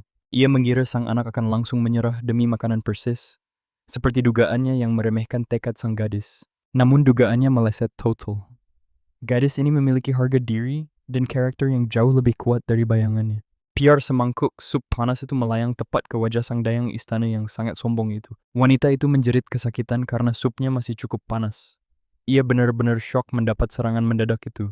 Ia berteriak murka, namun sang gadis menjawab dengan tenang bahwa ia bisa menahan dingin tapi tidak dengan makanan hambar. Dayang itu naik pitam dan membentaknya, mempertanyakan beraninya seorang tawanan melakukan tindakan sekasar itu padanya. Ia benar-benar terpaku melihat keberanian yang meledak-ledak dan keangkuhan yang tak terduga dari gadis kecil tersebut. Namun sang gadis memotong ucapannya. Beraninya seorang Dayang rendah sepertimu menelantarkan anggota keluarga kerajaan dalam kondisi sehina ini. Selain itu, Sun Bei mengungkap penggelapan dana istana tersebut. Kejahatan ini jelas takkan terampuni oleh hukum kerajaan. Pelayan itu tersentak hebat, suaranya gemetar ketakutan. Ia tak percaya rahasia yang disembunyikannya rapat-rapat bisa terbongkar begitu saja. Namun sang gadis hanya menjawab dengan tenang. Ia berdalih mungkin dirinya terlalu muda untuk memahami hukum yang rumit. Meskipun begitu, firasatnya sangat kuat. Ia yakin tindakan kotor pelayan itu telah melanggar batasan yang ada. Sebuah peringatan hadir dalam mimpinya. Kelak wanita kejam itu akan membayar mahal atas setiap tetes penderitaan yang ia sebabkan. Mendengar itu, Chech Fei mulai merasa terpojok. Ia berusaha tetap angkuh dan meremehkan ancaman dari seorang gadis kecil di hadapannya. Namun takdir telah berbisik lewat mimpi. Wanita itu akan membusuk dalam penyesalan di penjara bawah tanah Chao selamanya. Dengan sisa keberaniannya, Chase bergegas meninggalkan ruangan itu. Pikirannya kacau balau memikirkan dari mana gadis itu tahu. Satu hal yang pasti, ia harus segera pergi dari sana. Detik itu juga, sang dayang istana sadar gadis ini bukan lawan sembarangan. Ia harus segera melapor pada Madame Go secepat kilat. Tangannya sudah menyentuh pintu siap untuk melarikan diri. Sial, langkahnya terhenti kaku. Barisan kesatria bersenjata lengkap telah menunggunya dengan aura yang mencekam. Sun Bei membentak keras menyatakan penangkapan atas segala pengkhianatannya.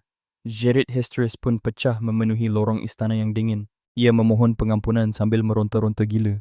Namun para prajurit tak memberi celah sedikit pun bagi sang pengkhianat. Perlawanannya sia-sia di hadapan perintah kesatria. Sun Bei pun tersenyum puas, satu duri dalam hidupnya akhirnya berhasil dicabut. Momen ini sangat berarti baginya. Tiba-tiba seorang pria dengan napas terengah-engah datang mendekat ke arahnya. Ia memastikan semua kekacauan telah berakhir. Sang gadis menatapnya penuh arti, lalu berterima kasih atas bantuan tak terduga pria itu. Rasa syukur yang mendalam mengalir di hatinya. Tanpa bantuan pria itu, rencananya mungkin takkan berjalan semulus ini. Ternyata Somu telah mengendus informasi krusial ini sehari sebelumnya melalui asisten pribadinya yang sangat setia. Laporan itu menyebutkan sang putri terisolasi di pavilion terpencil. Anehnya tak ada satupun dayang yang terlihat menjaganya. Sang putri dibiarkan merana sendirian dalam kesunyian. Snomnet sangat terkejut mendengar kabar mengerikan itu.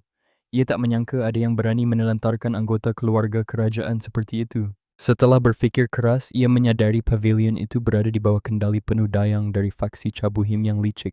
Ini pasti ulah kotor Madame Go. Wanita itu sengaja membuat sang putri terasing agar tak berdaya dalam kegelapan. Penyelidikan asistennya mengungkap fakta lebih kelam.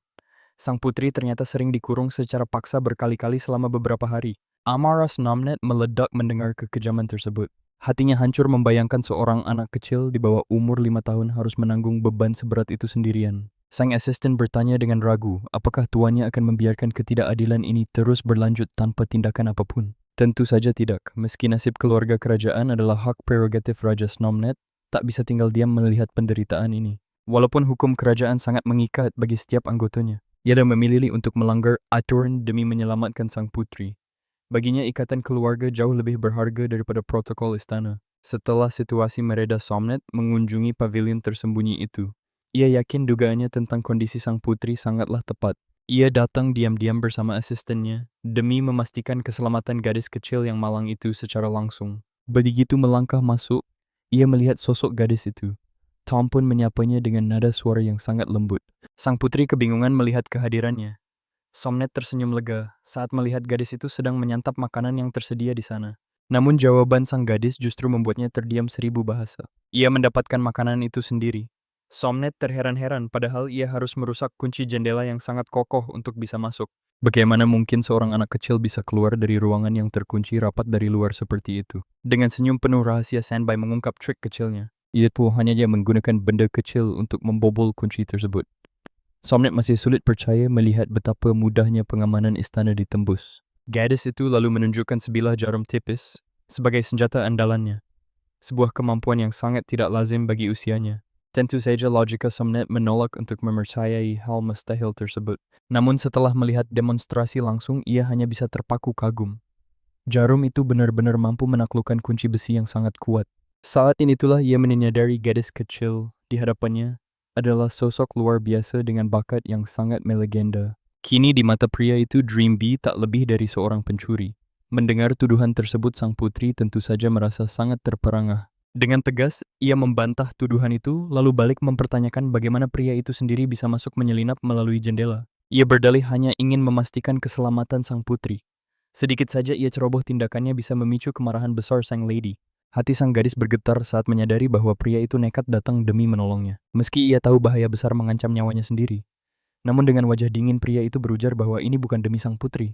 Prinsipnya tak akan membiarkan ketidakadilan terjadi begitu saja di depan mata. Itulah alasan dibalik tindakannya. Ia melakukan apa yang dianggap benar dan takkan ragu mengulanginya lagi jika perlu. Sonbi merasa tersentuh oleh kebaikan pria itu. Meski gaya bicaranya sangat kaku dan kuno, ketulusannya tetap terasa hingga ke hati. Ia pun teringat kembali momen saat pria itu menyelamatkannya dari terkaman serigala yang buas. Baginya wibawa pria itu setara dengan penguasa sejati. Namun pemimpin agung membutuhkan kekuatan besar untuk memimpin dan melindungi rakyatnya. Maka sang putri kembali mengajukan tawaran yang sama seperti beberapa hari yang lalu. Apakah ia siap menjadi muridnya agar ia tak ragu? Sang putri meyakinkan bahwa ia memiliki banyak bakat rahasia untuk diajarkan. Sid benar-benar menganggap tawaran menjadi murid itu sebagai sesuatu yang sangat konyol. Namun di sisi lain mungkin gadis ini adalah kunci untuk menembus batas ilmu bela dirinya yang tengah buntu. Sebelum sepakat ia mengajukan sebuah pertanyaan terakhir. Sang putri pun siap menjawab demi kesepakatan yang sangat menguntungkan ini. Sang pemuda kemudian bertanya keuntungan apa yang sebenarnya akan didapatkan sang putri dari semua kerjasama ini. Sang putri terdiam sejenak sebelum mengungkap kebenaran pahit bahwa Madame Go yang terhormat berniat untuk melenyapkannya. Hingga detik ini alasan dibalik kebencian mendalam itu masih menjadi misteri yang kelam. Namun sejak ia lahir Madame Go terus memburunya dengan niat keji yang sudah sangat jelas terlihat. Sehebat apapun bakatnya, jika titah maut datang dari klan Han, melarikan diri adalah kemustahilan. Nasibnya berada di ujung tanduk. Mendengar itu amarah sang pemuda meledak. Ia memastikan kebenarannya dan sang putri menjawab tanpa keraguan sedikit pun di matanya. Iza mengaku hanya ingin menjalani hidup normal sebagai manusia biasa, tanpa ambisi akan harta maupun takhta yang mewah. Ia hanya tidak ingin mati sia-sia. Dengan hela napas panjang akhirnya Somnet setuju untuk mencoba tawaran tersebut. Mendengar kesedihan itu, secercah kebahagiaan langsung terpancar jelas di wajah sang putri. Namun pria itu merasa heran karena orang yang terancam maut masih bisa menikmati manisan mewah dengan begitu lahapnya. Ia juga sangat penasaran seberapa hebat bakat terpendam sang putri, meski saat ini belum terlihat sempurna. Ia bersyawatir menjadi murid Niteng di Gigi dan membuktikannya saat ia berhasil mengusir antek-antek kiriman Madame Go. Ia berdalih hanya bertindak sesuai nurani, bukan sekadar sebagai murid yang tak ingin melihat gurunya dalam kesulitan. Begitulah sosok figuran yang seharusnya mati di awal cerita kini resmi menjadi murid dari calon raja masa depan. Meski begitu, Dream Bee merasa ada sesuatu yang sangat janggal di balik semua kejadian ini. Semuanya terasa berjalan terlalu mulus hingga membuatnya cemas. Namun sejak saat itu reputasi sang putri mulai membaik secara signifikan. Rumor positif menyebar luas di sekitar kediaman dan orang-orang mulai percaya bahwa ia layak menjadi putra mahkota. Tanpa disadari, pria itu bahkan mulai memiliki kelompok pengagum setianya sendiri di istana. Para dayang istana terus memantau setiap gerak-geriknya dan menganggapnya sebagai sosok yang sangat menawan. Dukungan di dalam istana pun meningkat pesat yang tentu saja memberikan keuntungan besar bagi Sonba dan sang pemuda. Namun ketenangan yang terlalu sempurna ini membuat sang putri selalu waspada akan adanya jebakan yang mengintai. Saat sedang berjalan di taman belakang kediamannya, tiba-tiba seorang wanita dengan wajah tegang datang menghampirinya. Wanita itu tampak sangat murka karena telah menghabiskan banyak waktu untuk mencari keberadaan sang putri kemana-mana. Perasaan Son mulai tidak enak melihat keseriusan wanita itu. Apa yang telah terjadi? Tanyanya dengan nada cemas. Sang pelayan menjawab bahwa Madame Go ingin menemuinya. Ketakutan pun mulai menyelimuti batin sang putri saat menuju ke sana. Ia sudah tahu bahwa cepat atau lambat wanita mengerikan itu pasti akan memanggilnya untuk menghadap. Namun ia sama sekali tidak menduga bahwa panggilan maut tersebut akan datang secepat ini. Pemecatan dayang istana sebelumnya pasti telah memicu kemarahan Madame Go, hingga ia berbuat nekat seperti sekarang. Sesampainya di sana, Madame Go menyambutnya dengan sindiran tajam bahwa sudah terlalu lama mereka tidak saling bertatap muka. Dengan tatapan penuh kebencian, wanita itu menyuruh sang putri untuk segera duduk di hadapannya.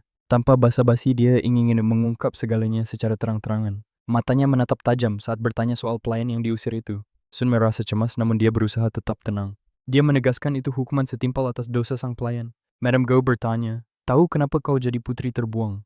Itu karena kau tak pernah diakui oleh keluarga kerajaan."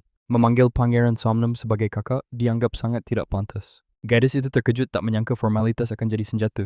Dalam keheningan yang mencekam, dia harus segera memberi jawaban. Sambil membungkuk minta maaf, hatinya justru tak merasa menyesal. Madame Go meletakkan kuas lukisnya dengan gerakan yang tenang. Baginya pelayan itu bagai anggrek setia yang selalu mendampingi. Di istana yang kejam, hanya dialah sosok yang dipercaya. Karena akarnya membusuk, dia memang harus segera disingkirkan. Madame Go mengambil sesuatu, suaranya berubah menjadi sangat dingin. Gulma bisa merusak panen persis seperti dirimu sang parasit. Dia sadar sedang dituduh sebagai dalang di balik kekacauan. Meski pangeran yang memutuskan Madame Go tak memiliki bukti. Gadis itu tersenyum polos memasang wajah anak tak berdosa. Apa Gulma itu mirip denganku? Tanyanya dengan nada lugu. Madame tertawa sinis menghina pendidikan sang putri yang rendah. Tentu saja kata Gulma terlalu sulit untuk otak bodohmu. Dia menjelaskan bahwa Gulma adalah sesuatu yang tidak berguna. Tiba-tiba tinta hitam disiramkan tepat ke mata sang putri. Matanya perih luar biasa saat dia berusaha menghapus noda. Dia berusaha tegar tak ingin menunjukkan kepanikan di depan lawan. Sang putri tak akan lagi membiarkan penghinaan keji ini. Ingin rasanya membunuh wanita iblis ini dalam sekejap mata. Tiba-tiba para pelayan merangsek masuk ke dalam ruangan itu. Madame Go berdalih bahwa itu hanyalah kecelakaan saat bermain. Ibu Suri datang dan langsung membentak Madame Go karena berbohong. Beliau tahu pasti bahwa semua ucapan wanita itu palsu. Tak mungkin putri gemetar ketakutan jika itu hanya kecelakaan. Beliau segera mengusap tinta itu dengan penuh rasa khawatir. Teriakannya menggelegar menegaskan status agung sang putri di istana. Raja kini mulai menaruh perhatian besar pada putri terbuang. Beraninya kau membuat kekacauan pada putri kesayangan raja ini. Madame Go bersikeras memiliki kuasa penuh atas pendidikan putri. Tak ada yang boleh ikut campur dalam cara didikku. Plak temperan keras mendarat di pipi Madame Go yang angkuh. Ibu Suri murka menyadarkan wanita itu dari khayalan tingginya. Raja telah memerintahkan penjagaan khusus untuk sang putri tercinta. Madame Go tertegun tak percaya kekuasaannya mulai runtuh seketika. Ibu Suri menegaskan bahwa keputusan yang mulia sangatlah tepat. Rumor tentang kelakuan busukmu sudah sampai ke telinga kami. Gadis muda, di samping sang putri, menunduk dalam di hadapan ratu. Dia memohon maaf karena telah menyela, lalu meminta izin untuk membawa Tuan Putri pergi dari sana. Dengan nada cemas, dia bersikeras agar Tuan Putri segera diperiksa oleh tabib. Noda tinta ini sangat berbahaya jika sampai meresap ke bagian tubuh yang sensitif. Namun sang ratu sama sekali tidak peduli. Tanpa menoleh sedikit pun, dia hanya mendengus dingin dan menyuruh mereka melakukan apapun sesuka hati. Setelah mendapat izin, gadis itu merangkul bahu sang putri dengan lembut. Dia berbisik bahwa sebaiknya mereka segera pergi meninggalkan suasana mencekam ini. Perasaan sang putri masih terguncang hebat. Tak lama setelah tabib memberikan pemeriksaan awal, mereka bergegas ke kamar mandi, sementara pelayan menyiapkan segala keperluan. Tuan Putri pun mengangguk kecil sebagai tanda terima kasih. Dia kemudian mempersilakan pelayan tersebut untuk meninggalkan mereka berdua di dalam ruangan. Kini mereka hanya berdua. Ternyata noda tinta itu benar-benar jahat. Saking pekatnya sang putri, bahkan sampai kesulitan untuk sekadar membuka matanya. Kelopak matanya terasa lengket dan sangat perih. Melihat kondisi yang begitu menyedihkan itu, rasa iba yang mendalam mulai menyelimuti hati gadis di sampingnya. Sambil membersihkan wajah sang putri, dia merasa sangat sedih atas penderitaan ini. Ternyata sosok baik hati ini adalah ibu kandung dari Pangeran Somdam. Namanya adalah Hong Habib. Namun jika dibandingkan dengan para petinggi lainnya, pengaruhnya di dalam istana megah ini sangatlah kecil dan tidak berarti. Ditambah lagi fisiknya memang sudah sangat lemah sejak lahir. Dia bahkan dikenal luas sebagai sosok penyendiri yang tidak pernah melangkah keluar dari kamarnya. Itulah mengapa Papa Sonbi merasa sangat terkejut. Bagaimana mungkin orang yang serapuh itu tiba-tiba berani pasang badan demi melindunginya di depan ratu? Setelah dengan telaten mengusap matanya, Hong bertanya, apakah penglihatan sang putri sudah membaik? Sang putri mengangguk syukur dan berterima kasih atas bantuannya. Tuan Putri sangat memahami sifat asli sang pangeran. Mustahil pangeran yang angkuh itu akan merendahkan diri dan meminta bantuan kepada ibunya sendiri. Dengan penuh tanya dia mencari tahu alasan Hong membawanya ke sini. Hong terlihat sangat khawatir dan bertanya apakah sang putri merasa keberatan dengan tindakannya. Tentu saja sang putri tidak merasa keberatan. Hanya saja ada satu hal besar yang benar-benar tidak bisa dia pahami saat ini. Baginya wanita itu sama sekali tidak punya alasan untuk menyelamatkannya. Mendengar keraguan itu, Hong tersentak dan langsung menanyakan alasan di balik pemikiran tersebut. Sonbe menjawab dengan suara lirih bahwa dirinya hanyalah seorang putri terbuang yang bahkan tidak memiliki nama. Dia merasa keberadaannya tidaklah berharga. Dia berasa walaupun yang divasukan seorang yang melain kepadanya tidak katakan itu dia menganggap apa sebagai nilai pelanggaran hukum. Sebab di mata dunia dia hanyalah sosok yang bukan siapa-siapa. Namun Hong segera menggenggam tangannya erat. Dia menegaskan bahwa melindungi seorang anak adalah naluri alami manusia yang sama sekali tidak membutuhkan alasan hukum apapun. Mendengar itu sang putri hanya tertegun tak percaya. Baginya tidak ada satupun hal di dunia yang kejam ini yang bisa disebut sebagai sesuatu yang alami. Di image-nya orang-orang hanya hidup untuk bertahan dan mencari keuntungan. Semua manusia di dunia ini hanya bertindak berdasarkan kepentingan pribadi mereka masing-masing. Inilah pelajaran pahit tentang kemanusiaan yang telah dia tanamkan sejak kehidupan masa lalunya. Sebuah kenyataan yang selalu dia yakini hingga saat ini. Karena itulah Sonbe masih merasa buntu. Baginya penjelasan wanita itu sama sekali tidak cukup kuat untuk membenarkan risiko besar yang telah diambil demi dirinya. Tiba-tiba Hong meminta sang putri untuk mengulurkan telapak tangan kecilnya selama beberapa saat. Hong menatap tangan itu dengan tatapan yang sangat dalam. Sang putri pun menurut, dan seketika senyum hangat merekah di wajah Hong. Wanita itu berbisik bahwa dulu dia juga memiliki tangan yang kecil seperti milik sang putri. Namun seiring berjalannya waktu tangan itu kini telah tumbuh menjadi besar. Dia kemudian menempelkan telapak tangannya sendiri ke telapak tangan sang putri. Hong berkata bahwa tangannya bisa tumbuh karena ada seseorang yang selalu menjaganya. Kini dia sangat berharap bisa menjadi pelindung bagi orang lain juga. Lagi pula di mata Hong, gadis kecil ini bukanlah sekadar putri yang terbuang dan dilupakan oleh kerajaan. Dia adalah putri tunggal dari mendiang Ratu Sahon, sosok yang telah melindunginya dengan mempertaruhkan nyawa hingga titik darah penghabisan. Hong berkata bahwa sang putri adalah harta paling berharga di dunia ini. Sangat menyakitkan baginya jika harus membiarkan sang putri menderita dalam kesepian. Mendengar untayan kata-kata tulus itu, sebuah perasaan asing mulai bergejolak di dalam dada sang putri. Sesuatu yang belum pernah dia rasakan sebelumnya. Dia tidak mengerti apa yang sedang terjadi pada batinnya dan tidak mampu menjelaskannya. Perasaan baru yang tidak dikenal ini justru membuatnya merasa sedikit takut. Namun percakapan emosional itu harus terhenti. Seorang pelayan masuk ke dalam ruangan membawa air hangat yang telah disiapkan untuk membersihkan diri sang putri.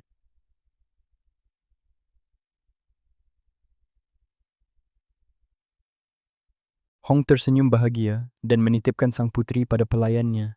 Setelah itu, dayang istana tersebut menuntun sang putri menuju ke ruangan lain. Sebelum melangkah keluar Sonbe, menoleh ke arah wanita itu, dia baru menyadari bahwa inilah pertama kalinya dalam hidup ada seseorang yang menggenggam tangannya. Sensasi hangat itu terus membekas di hatinya. Baik di kehidupan sebelumnya maupun sekarang, belum pernah ada satu orang pun yang memegang tangannya dengan penuh kasih. Meski terasa sangat baru, namun dia merasa sangat nyaman. Setelah beberapa saat berlalu, sang putri selesai mandi dan mengenakan pakaian baru yang sangat cantik. Dia segera melangkah menemui Hong. Begitu melihat penampilannya, wanita itu tampak sangat terkejut dan terpesona melihat perubahan drastis.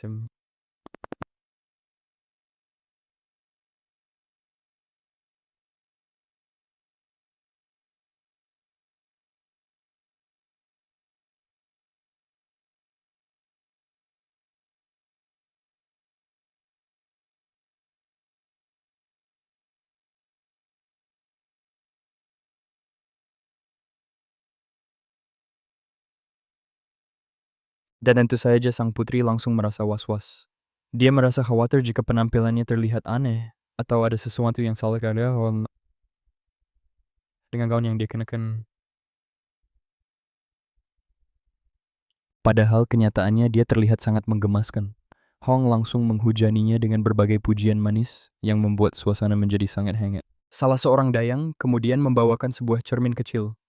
Dia ingin sang putri melihat sendiri pantulan dirinya untuk membuktikan bahwa pujian mereka bukan sekadar bualan. Sonbe menatap wajahnya di cermin dan merasa sangat terpana. Dia seolah tidak sanggup mempercayai bahwa sosok cantik yang ada di depannya itu adalah dirinya sendiri. Ini adalah momen pertama baginya diperlakukan dengan begitu terhormat. Mandi air hangat, mengenakan perhiasan mewah dan gaun indah. Semuanya terasa seperti keajaiban. Seluruh rangkaian kejadian ini terasa sangat asing baginya, namun memberikan kebahagiaan yang belum pernah dia bayangkan sebelumnya. Seketika ia menyadari hiasan kupu-kupu di lengannya telah jatuh. Garis miring hati Son langsung diselimuti rasa cemas. Ia kebingungan, merasa bersalah karena hiasan indah yang melekat padanya kini rusak terlepas. Wanita itu segera menenangkannya dengan lembut, meyakinkan bahwa semuanya akan baik-baik saja. Sambil memasang kembali hiasan itu, ia berbisik bahwa ia sangat mendambakan seorang putri. Ia ingin sekali mengepang rambut dan merias putrinya dengan penuh kasih sayang. Inilah kali pertama bagi gadis itu merasakan sentuhan lembut saat rambutnya dikepang. Perasaannya bergejolak hebat, sebuah emosi yang sangat sulit ia lukiskan dengan kata-kata. Meski berterima kasih, ia merasa takut dengan banyaknya hal baru yang terjadi hari ini. Seorang pelayan masuk memberitahu bahwa mereka bisa bersantai di pavilion taman sekarang. Wanita itu akhirnya mengangguk setuju setelah mempertimbangkan saran dari pelayannya tersebut. Cuaca yang hangat hari ini sangat sempurna untuk kecantikan sang putri yang mempesona. Namun ia tetap menanyakan pendapat sang tuan putri terlebih dahulu sebelum melangkah pergi. Hong ingin mereka bisa mengobrol santai sambil menikmati suasana pavilion sepanjang hari. Gadis itu sadar inilah momen emas baginya untuk bisa mengenal Khabib lebih dekat. Ia tidak boleh menolak, ia harus menggali informasi terbanyak mungkin tentang wanita misterius ini. As boss friend Kenny yang sangat baus, ia bisa mendapatkan keuntungan ganda dari perjalanan ini. Namun tepat saat mereka baru saja hendak melangkah keluar dari ruangan itu, Iza merasa seseorang sedang mengawasinya, tapi tak ada siapapun di balik jendela tersebut. Ia mengira itu hanya imajinasi tanpa sadar firasat tajamnya benar-benar terbukti saat itu juga. Kenyataannya seorang pemuda berambut pirang memang sedang mengintai mereka dari balik jendela. Ia segera bersembunyi tak percaya teknik penyamaran tingkat tingginya bisa disadari gadis kecil itu. Sungguh hal yang mustahil pria itu pun mencoba meyakinkan diri bahwa itu hanyalah kebetulan. Ida bergegas pergi untuk segera melapor pada Madam Go mengenai kejadian aneh ini. Akhirnya sang putri dan Hong sampai di lokasi pavilion yang sangat menawan itu. Ia terpana melihat keindahan tempat itu, sesuatu yang belum pernah ia saksikan seumur hidupnya. Hong merasa bahagia melihat binar matanya lalu menawarkan berbagai hidangan lezat yang dibawa.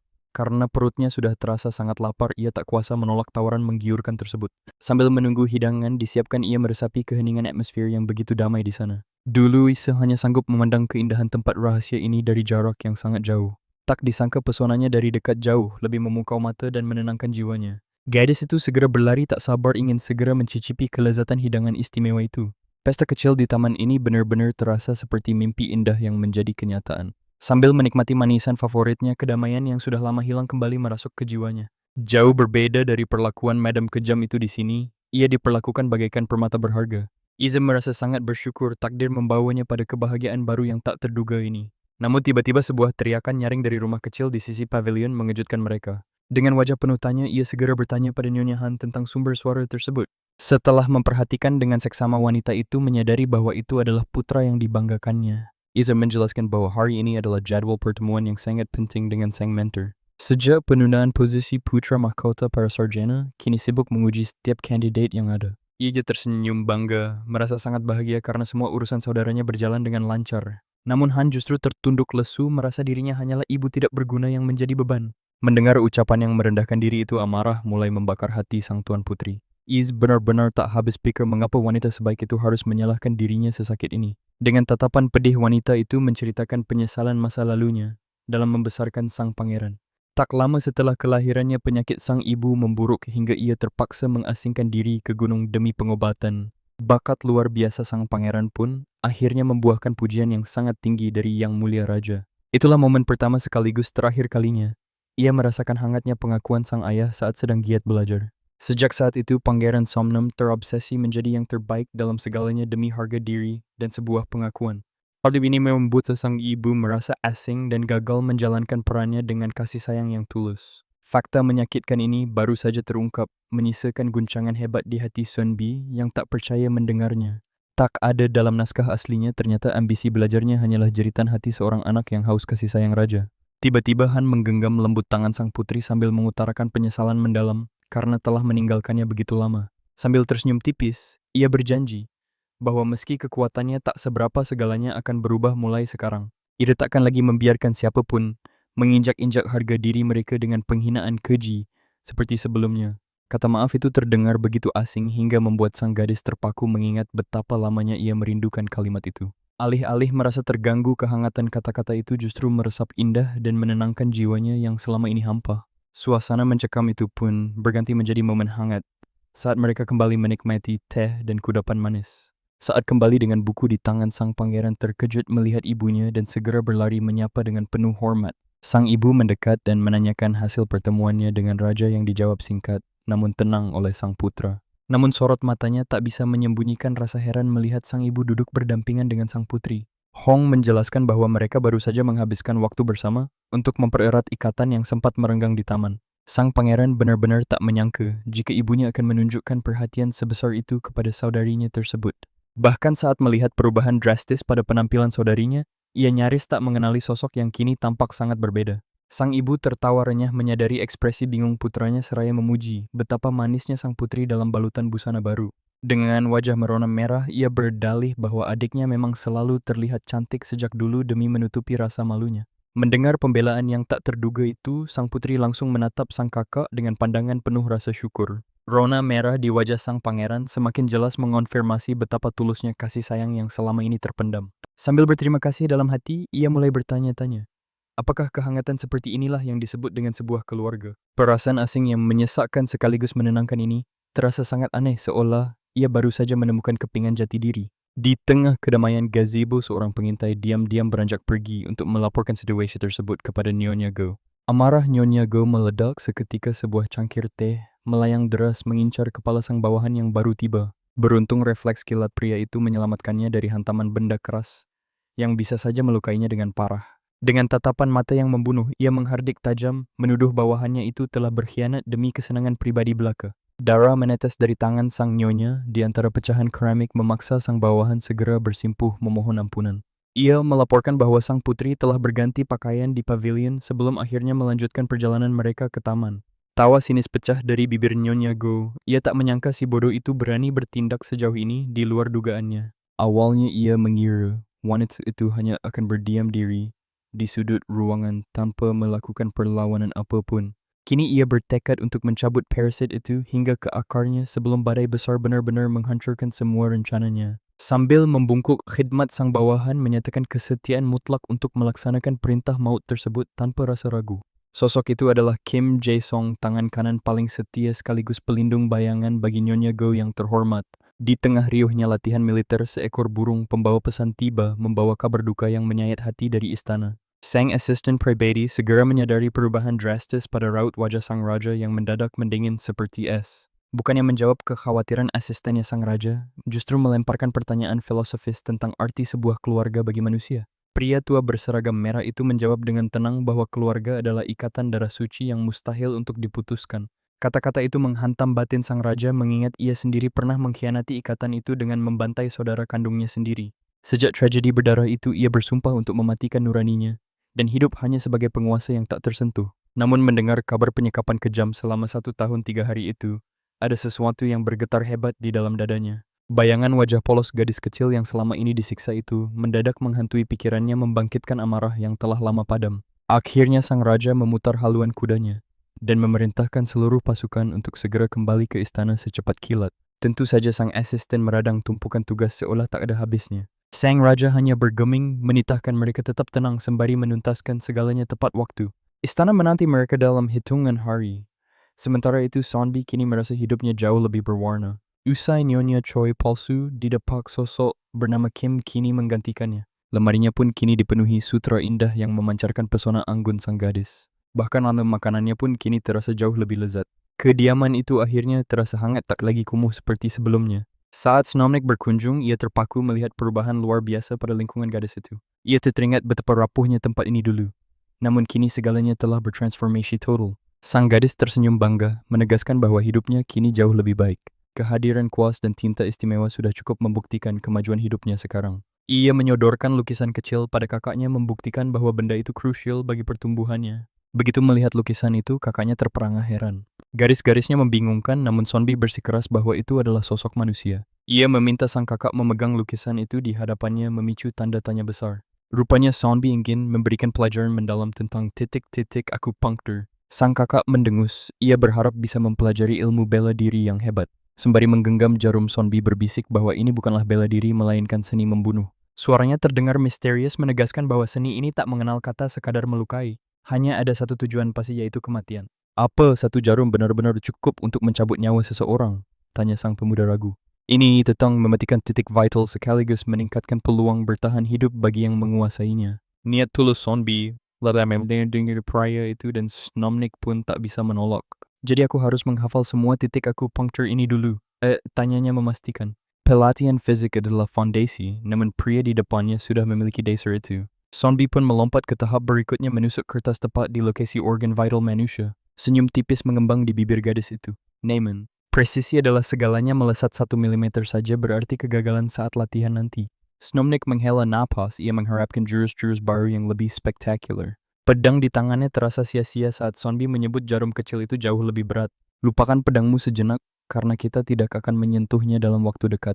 Sebagai selangkah awal dan menguasai titik tubuh adalah prioritas mutlak yang tak bisa ditawar. Permintaan Sonbi untuk dipanggil guru sontak membuat mata Snomnik terbelalak tak percaya. Harga dirinya sebagai kakak terusik, ia tak habis pikir mengapa adiknya sekaku itu. Namun keputusan Sonbi sudah bulat.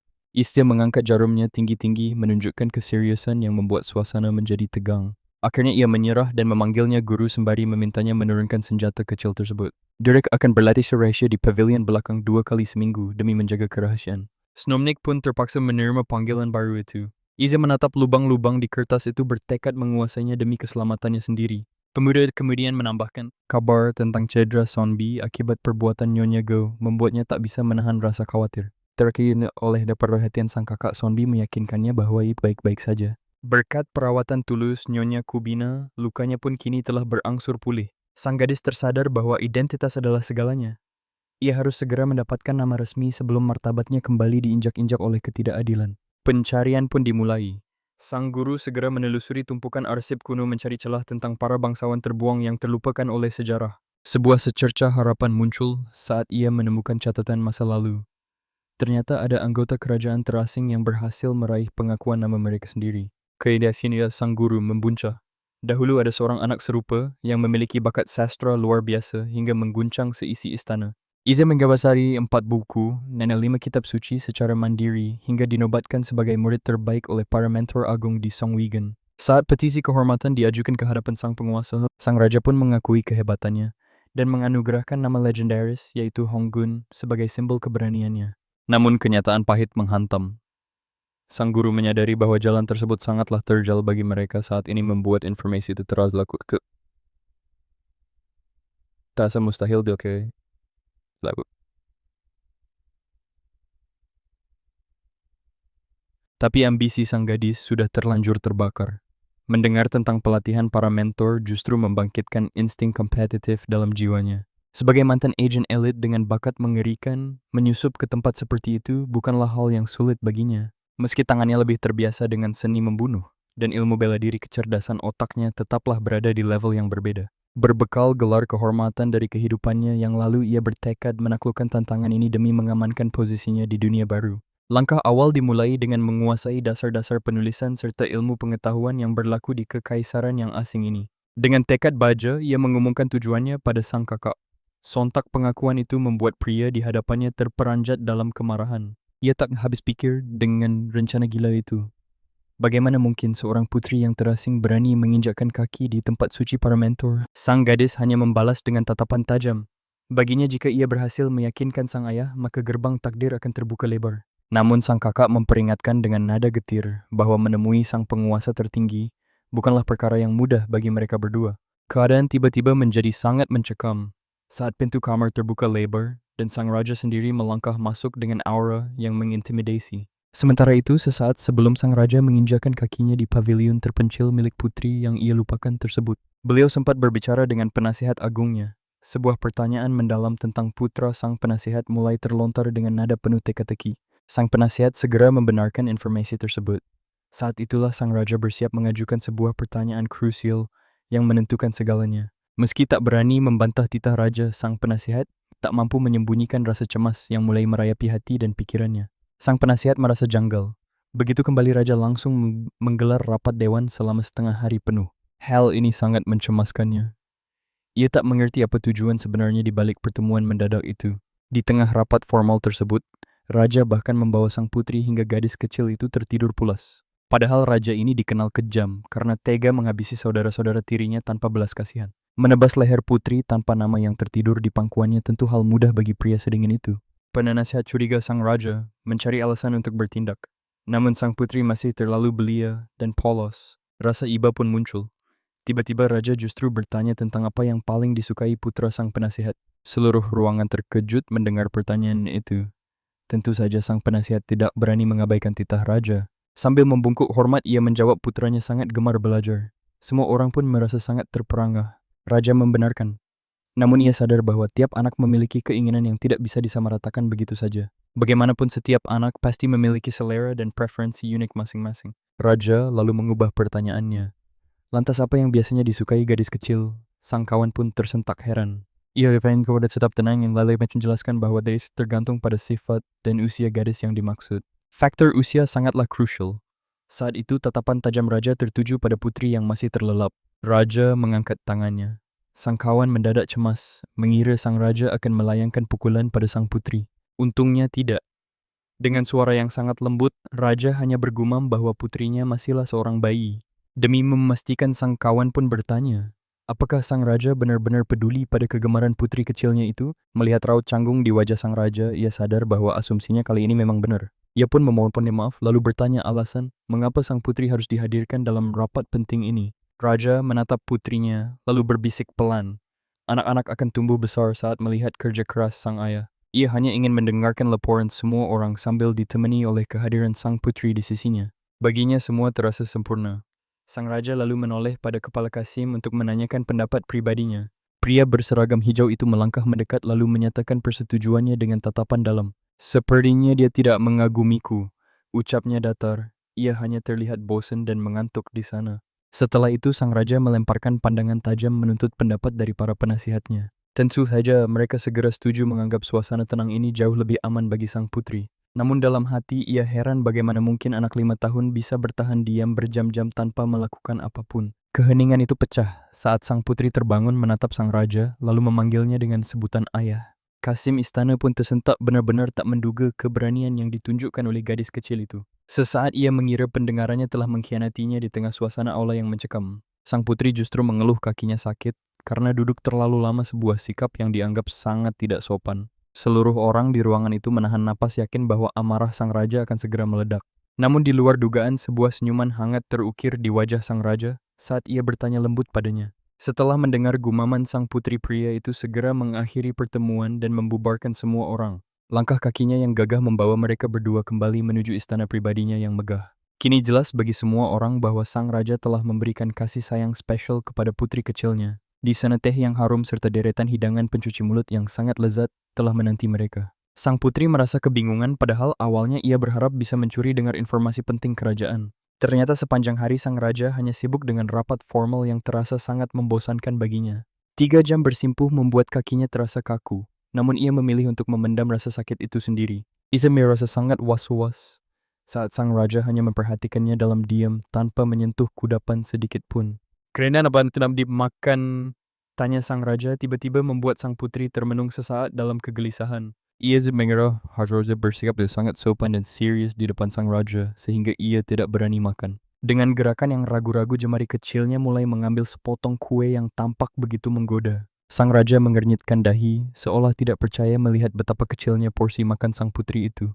Mengetahui selera sang raja yang sangat tinggi, ia mengira ayahnya mungkin menginginkan kue tersebut. Tatapan intensa dari pria itu mengingatkannya pada masa lalu, yang kelam saat semua orang selalu mengawasinya. Agar suasana tidak terasa kaku, ia menyodorkan piring itu dan mengajak sang raja untuk mencicipinya juga. Sang raja tampak sangat terkejut, namun ia segera menyembunyikan ekspresinya dan memalingkan wajah dengan dingin.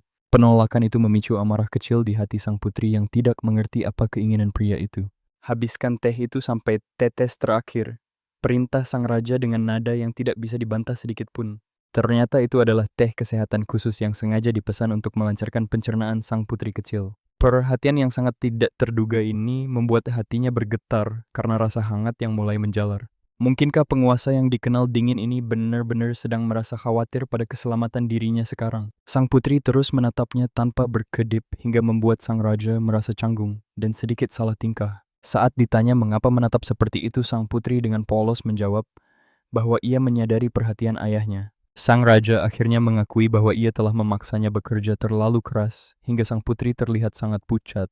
Ada ketakutan yang tersirat dalam suaranya bahwa gadis kecil yang rapuh ini bisa saja pingsan karena kelelahan. Untuk kini suasananya ia bertanya tentang kabar pertemuan sang putri dengan Pangeran Som selama ia pergi. Sang putri menceritakan betapa kakaknya itu telah berkali-kali datang menyelamatkannya dari bahaya yang mengancam. Sambil terus mengunyah makanan manis, ia tidak menyadari rasa penasaran sang raja mulai memuncak sekarang. Ia pula memuji kebaikan sang pangeran dengan penuh semangat di depan sang raja yang terdiam. Namun penggambaran sosok pangeran yang begitu sempurna justru membuat raut wajah sang raja berubah menjadi muram. Sepertinya kau sangat bersenang-senang sampai lupa untuk mencariku, sindir sang raja dengan nada yang cukup dingin. Melihat perubahan ekspresi yang sangat tidak terduga, itu sang putri menyadari bahwa ia telah melakukan kesalahan. Tampaknya sang raja merasa tersinggung sehingga ia harus segera memikirkan cara untuk memperbaiki suasana hati ayahnya. Ia pun memuji keberanian sang raja, namun pria itu tetap bergeming seolah tidak peduli dengan pujiannya. Pikirannya masih terpaku pada pangeran itu sembari bergumam betapa beruntungnya sang putri bisa bertemu dengannya. Istana adalah tempat penuh mara bahaya. Iza harus melangkah dengan sangat waspada. Sang ayah menanyakan kado ulang tahun. Adakah dia keinginan yang tersembunyi di hatinya? Sonbi benar-benar bingung. Ia bahkan curiga ayahnya salah makan atau sedang terpengaruh racun. Bagaimanapun dia sudah akan memanfaatkan celah ini untuk memancing pembicaraan tentang belajar bersama mentor. Akhirnya ia menyerahkan pengizinannya untuk masuk ke sekolah kekaisaran. Gadis itu bertekad mendapatkan izin belajar di sana. Ia akan melakukan apapun demi kesepakatan itu. Tanpa berterus terang, Sonbi menggunakan taktik perang yang telah diasahnya untuk mengatur strategi. Kehadiran ayah di sisiku adalah hadiah yang paling berharga, rayunya dengan lembut. Namun sang pria langsung menepisnya, baginya itu sama sekali bukan sebuah hadiah nyata. Sonbi bersikeras bahwa menghabiskan waktu bersama dalam ketenangan sudah cukup membuatnya sangat bahagia. Pria itu merenung serius. Mungkinkah putrinya sedang merasa kesepian dan merindukan interaksi manusia? Tak heran mengingat ia tumbuh terasing di pavilion terpencil yang sunyi senyap. Ia pun memikirkan tempat paling ideal bagi putrinya untuk mulai menjalin komunikasi dengan dunia. Sonbi hanya bisa terpaku bingung sementara wajah pria itu mulai berseri-seri penuh rencana. Agar kau memahami esensi dari diskusi dan pelatihan yang sesungguhnya, ucap sang ayah misterius. Ia berniat mengirimnya ke suatu tempat namun masih merahasiakan namanya rapat-rapat. Akhirnya pertemuan teh itu berakhir begitu saja, tanpa sempat sang gadis mengajukan permintaan aslinya. Keesokan harinya jadwal latihan fisik sudah menanti mereka seperti biasanya. Mendengar ceritanya sang bocah menyadari kakaknya telah melewatkan kesempatan emas yang sangat langka. Jadi kau tak meminta apa pun, tanyanya sambil menandai titik vital untuk serangan mematikan. Keheningan gadis itu menjadi jawaban yang sangat jelas bagi sang bocah. Sonbi tak menyangka ayahnya akan begitu tidak peka. Ia berharap ada pertanyaan susulan. Akhirnya ia sadar pemahamannya tentang sang ayah masih dangkal. Strateginya kali ini meleset total. Apapun yang terjadi, ia harus mencoba meyakinkan ayahnya lagi untuk mengirimnya ke Cheonhak. Aku pasti akan melakukannya. Ucap gadis itu yakin, meski waktunya masih belum dipastikan. Sang bocah penasaran. Apakah ini demi mendapatkan pengakuan dan rekomendasi resmi dari pihak Cheonhak? Tentu saya itu memang menjadi salah satu target utamaku. Jawabnya dengan tenang. Namun yang terpenting kurasa di sana akan menyenangkan, ucapnya sambil memeriksa kertas tugas sang bocah. Temannya merasa ragu. Tak mungkin institusi pendidikan seketat itu akan terasa menyenangkan baginya. Baginya Cheonhak adalah departemen khusus pendidikan bagi keturunan bangsawan seperti mereka. Ia dah mulai memaparkan sejarah namun sang gadis lebih fokus mengoreksi setiap detail tugasnya. Begitu pemeriksaan tugas itu berakhir dengan ketelitian yang luar biasa. Akhirnya semua jawabanmu sempurna, serunya. Sang bocah pun bisa bernapas dengan lega. Berusaha terlihat keren, ia berdalih bahwa tugas semudah itu bukanlah masalah besar baginya. Sonbi tahu dia berbohong. Lingkaran hitam di matanya membuktikan ia begadang demi hasil sempurna ini. Setelah semua beres, ia mengajak sang bocah untuk melangkah ke tahap selanjutnya. Seketika kegembiraan terpancar jelas dari wajah sang bocah yang penuh semangat. Iza mengira ia akan diajarkan teknik pedang namun justru sebuah kotak kecil yang diberikan padanya. Saat dibuka, jarum dan benang warna-warni menyambut matanya. Ia benar-benar dibuat tercengang. Alat jahit ini sangat sulit didapatkan. Jadi jagalah dengan sepenuh hati, pesan Sonbi. Sang pemuda bingung setengah mati. Apa hubungannya benda-benda ini dengan latihan mereka? Bukankah jarum dan benang hanya bisa digunakan untuk menyulam keindahan kain? Mendengar itu Sonbi tersenyum dan menyarankan pola bunga camellia sebagai latihan pertamanya. Dalam waktu 1 minggu, ia harus menyelesaikan 7 sulaman dengan pola yang sama persis. Izawaninnya pun terdiam menetapi benda itu sebelum akhirnya memandang sang guru dengan nada bicara serius. Pria itu merasa terhina. Apa ini sebuah ejekan baginya? Menyulam hanyalah tugas rendahan untuk para wanita. Alih-alih memegang bola tangannya, justru dipaksa menggenggam jarum. Jelas saja sang gadis muak dengan harga diri konyolnya itu. Terjebak di era kolot ini membuatnya harus bersabar. Dia sangat paham betapa keras kepalanya pria di depannya. Dengan nada tenang dia menjelaskan rahasia besar.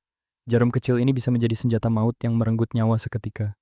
Kuncinya hanyalah satu kecepatan dan ketepatan menusuk titik vital lawan tanpa celah sedikit pun. Teori anatomi sudah dikuasai kini, saatnya melatih jari jemarinya agar bergerak secepat kilat dalam kegelapan. Meski logis keraguan masih terpancar di mata pria itu, sang gadis mendesah kesal kesabarannya hampir habis total. Dia tak habis pikir mengapa harus menjelaskan hal sepele seperti ini berulang kali seperti mengajari balita. Akhirnya dia merampas alat sulam itu dan berkata, "Jika kau menolak, aku takkan memaksa. Itu pilihanmu sendiri." Gertakan itu berhasil. Sang kakak akhirnya sadar dan kembali merebut alat sulamnya dengan tekad yang membara. Dia sudah berjanji akan melakukan apapun, dan seorang pria sejati tak akan pernah menjilat ludahnya sendiri. Dengan penuh percaya diri, dia meminta alat itu kembali. Dia yakin tugas remeh ini bisa ditaklukkannya dengan mudah. Melihat kegigihan yang luar biasa itu, sang gadis tersenyum puas. Tekad membara sang kakak adalah kunci keberhasilan mereka. Bakatnya memang gila. Mana ada orang yang bisa menghafal titik kematian instan tanpa satupun kesalahan dalam sehari. Bocah ini benar-benar genius, jauh melampaui siapapun yang pernah dia temui sepanjang hidupnya yang panjang. Namun setelah berpikir, dia ragu bisa menyelesaikan sulaman rumit ini hanya dalam waktu 1 minggu saja. Sang guru yakin dia bisa. Dia hanya menyuruhnya kembali setelah mahakarya mematikan itu selesai dikerjakan dengan sempurna. Tiba-tiba suasana berubah tegang saat pelayan Kim mengetuk pintu dengan tergesa-gesa. Ada pesan darurat yang sangat penting. Kabar mengejutkan datang. Sang raja menitahkan sang putri untuk segera berangkat menuju Chonghok saat ini juga. Kakak beradik itu terpaku. Keheningan mencekam menyelimuti ruangan saat mendengar perintah yang sangat tidak terduga itu. Pelayan itu berujar bahwa ini hadiah ulang tahun selama 5 tahun terakhir. Benarkah sang raja mulai peduli? Tanpa membuang waktu, para pelayan segera membasuh dan merias sang putri dengan gaun termewah yang pernah ada. Namun di balik kemewahan itu, kecurigaan menyelimuti hati sang gadis. Apa rencana tersembunyi di balik kebaikan mendadak ini? Selama ini dia diabaikan bagai debu, tapi kini sang raja justru mengguyurnya dengan kemurahan hati yang sangat janggal. Di sisi lain, sang raja tengah menyesap ramuan rahasia di kamarnya. Atmosfer di sana terasa sangat berat dan dingin. Kedatangan penasihat agung Kim Bubon pun dilaporkan. Dengan nada datar, sang raja memberikan izin untuk masuk menemuinya. Saat melangkah masuk, sang penasihat tertegun melihat kondisi sang raja yang masih terbaring lemah di ranjang kebesarannya. Kekhawatiran terpancar di wajahnya, namun sang raja justru merespons dengan amarah yang meledak-ledak karena rasa tidak nyaman. Dia muak dengan basa-basi busuk. Dia tahu Kim datang untuk urusan yang sama, jadi dia menyuruhnya bicara cepat. Sang penasihat bersujud mempertanyakan kursi ratu yang telah kosong selama 5 tahun tanpa ada tanda-tanda pengganti tetap. Sambil menghela napas berat, sang raja beralasan bahwa penyakitnya lah yang membuat segala agenda kerajaan menjadi tertunda. Nada suaranya meninggi. Dia sangat kesal karena terus-menerus dicecar dengan pertanyaan yang sama setiap harinya tanpa henti. Kim bersikeras bahwa kesehatan yang mulia adalah prioritas, namun stabilitas takhta kerajaan juga tidak kalah penting. Baginya, posisi ratu tak boleh dibiarkan kosong terlalu lama karena akan memicu kekacauan politik yang besar. Dia memohon agar penyakit itu diungkap agar tabib terbaik bisa menyembuhkannya dan posisi ratu segera terisi kembali. Sang raja terdiam. Sebuah pergolakan batin terjadi di balik tatapan matanya yang sangat tajam dan penuh misteri. Akhirnya dia menyerah. Rahasia gelap yang dia sembunyikan selama ini serba aneh harus segera diungkap ke permukaan demi kestabilan. Penyakit kutukan itu adalah somnambulisme. Sang penasihat pun terbelalak kaget mendengar pengakuan yang sangat mengerikan tersebut. Saat tidur, sang raja berkeliling istana tanpa sadar sambil menghunuskan pedang tajam ke arah siapapun di sekitarnya. Dahulu mendiang ratu adalah satu-satunya orang yang sanggup menenangkan mimpi buruknya dan melindungi nyawa semua orang. Namun sejak kepergian sang belahan jiwa, kegelapan di dalam dirinya semakin liar dan sama sekali tidak terkendali. Kabar wafatnya Ratu Xio menjadi pukulan telak yang menghancurkan jiwanya hingga berkeping-keping dan menyisakan luka dalam. Harapan sempat muncul saat melihat sang putri yang dia kira akan mewarisi kelembutan serta kasih sayang mendiang istrinya. Sayangnya kenyataan berkata lain. Sang putri justru memiliki watak keras yang sangat mirip dengan dirinya sendiri. Dan tepat malam itu, bayang-bayang masa lalu kembali datang membawa mimpi buruk yang jauh lebih mengerikan. Sebuah mimpi buruk menghantuinya, memperlihatkan sosok anak yang mirip dengannya membantai sang ratu dengan sangat kejam. Dia terbangun dengan peluh dingin membanjiri tubuh. Sesaat dia kehilangan arah dan sulit membedakan antara mimpi dan kenyataan. Tangannya mulai bergetar hebat saat sebuah kesadaran pahit muncul bahwa dialah penyebab utama di balik kematian sang ratu. Tangisnya pecah seketika.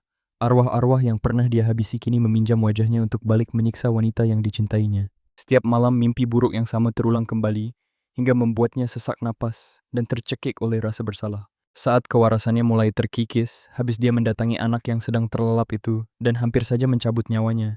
Beruntung dia segera tersadar. Pria itu menyadari bahwa gadis kecil itu tidak berdosa dan dia tak berhak menyakitinya. Namun pada saat itu juga terjadi pergulatan batin yang sangat hebat di dalam jiwanya. Dia merasa dendamnya akan sirna jika melakukannya karena dia bingung harus melampiaskan kemarahan besar itu kepada siapa. Akhirnya segala tekanan batin dan gejala penyakit yang dideritanya justru menjadi semakin parah. Saat menceritakan situasi ini kepada kanselir, sang raja mengungkapkan sebuah rahasia bahwa setelah kejadian kelam tersebut, dia diam-diam meminta tabib membawakan ramuan kuat yang mampu melenyapkan segala jenis perasaan di hatinya. Pria itu mendengarkan dengan patuh, lalu membungkuk dan merasa gagal karena tidak kompeten dalam menjaga kesehatan tuannya. Dia memohon ampun atas sikap kasarnya. Tentu saja sang raja menanggapi permintaan maaf itu dengan sangat wajar. Raja berkata bahwa belakangan ini penyakitnya mulai membaik berkat sang putri. Kim sungguh terkejut mendengar kabar tersebut. Dia bertanya-tanya bagaimana mungkin kehadiran sang putri bisa menyembuhkan luka batin yang begitu dalam. Tiba-tiba pria itu teringat wajah putrinya, lalu tersenyum mengenang tawanya saat mulai memanggilnya dengan sebutan ayah. Dia merasa sangat berdosa karena telah menelantarkan anak itu sendirian dalam waktu lama akibat terjebak mimpi buruk. Namun entah mengapa putri kecil itu tetap berusaha mendekatinya, hingga kehangatannya perlahan mulai meluluhkan hati sang raja. Sungguh mengejutkan, anak yang semula tampak seperti monster di dalam mimpinya ternyata kini telah berubah menjadi sosok penolong yang sangat ceria dan membawa cahaya baginya.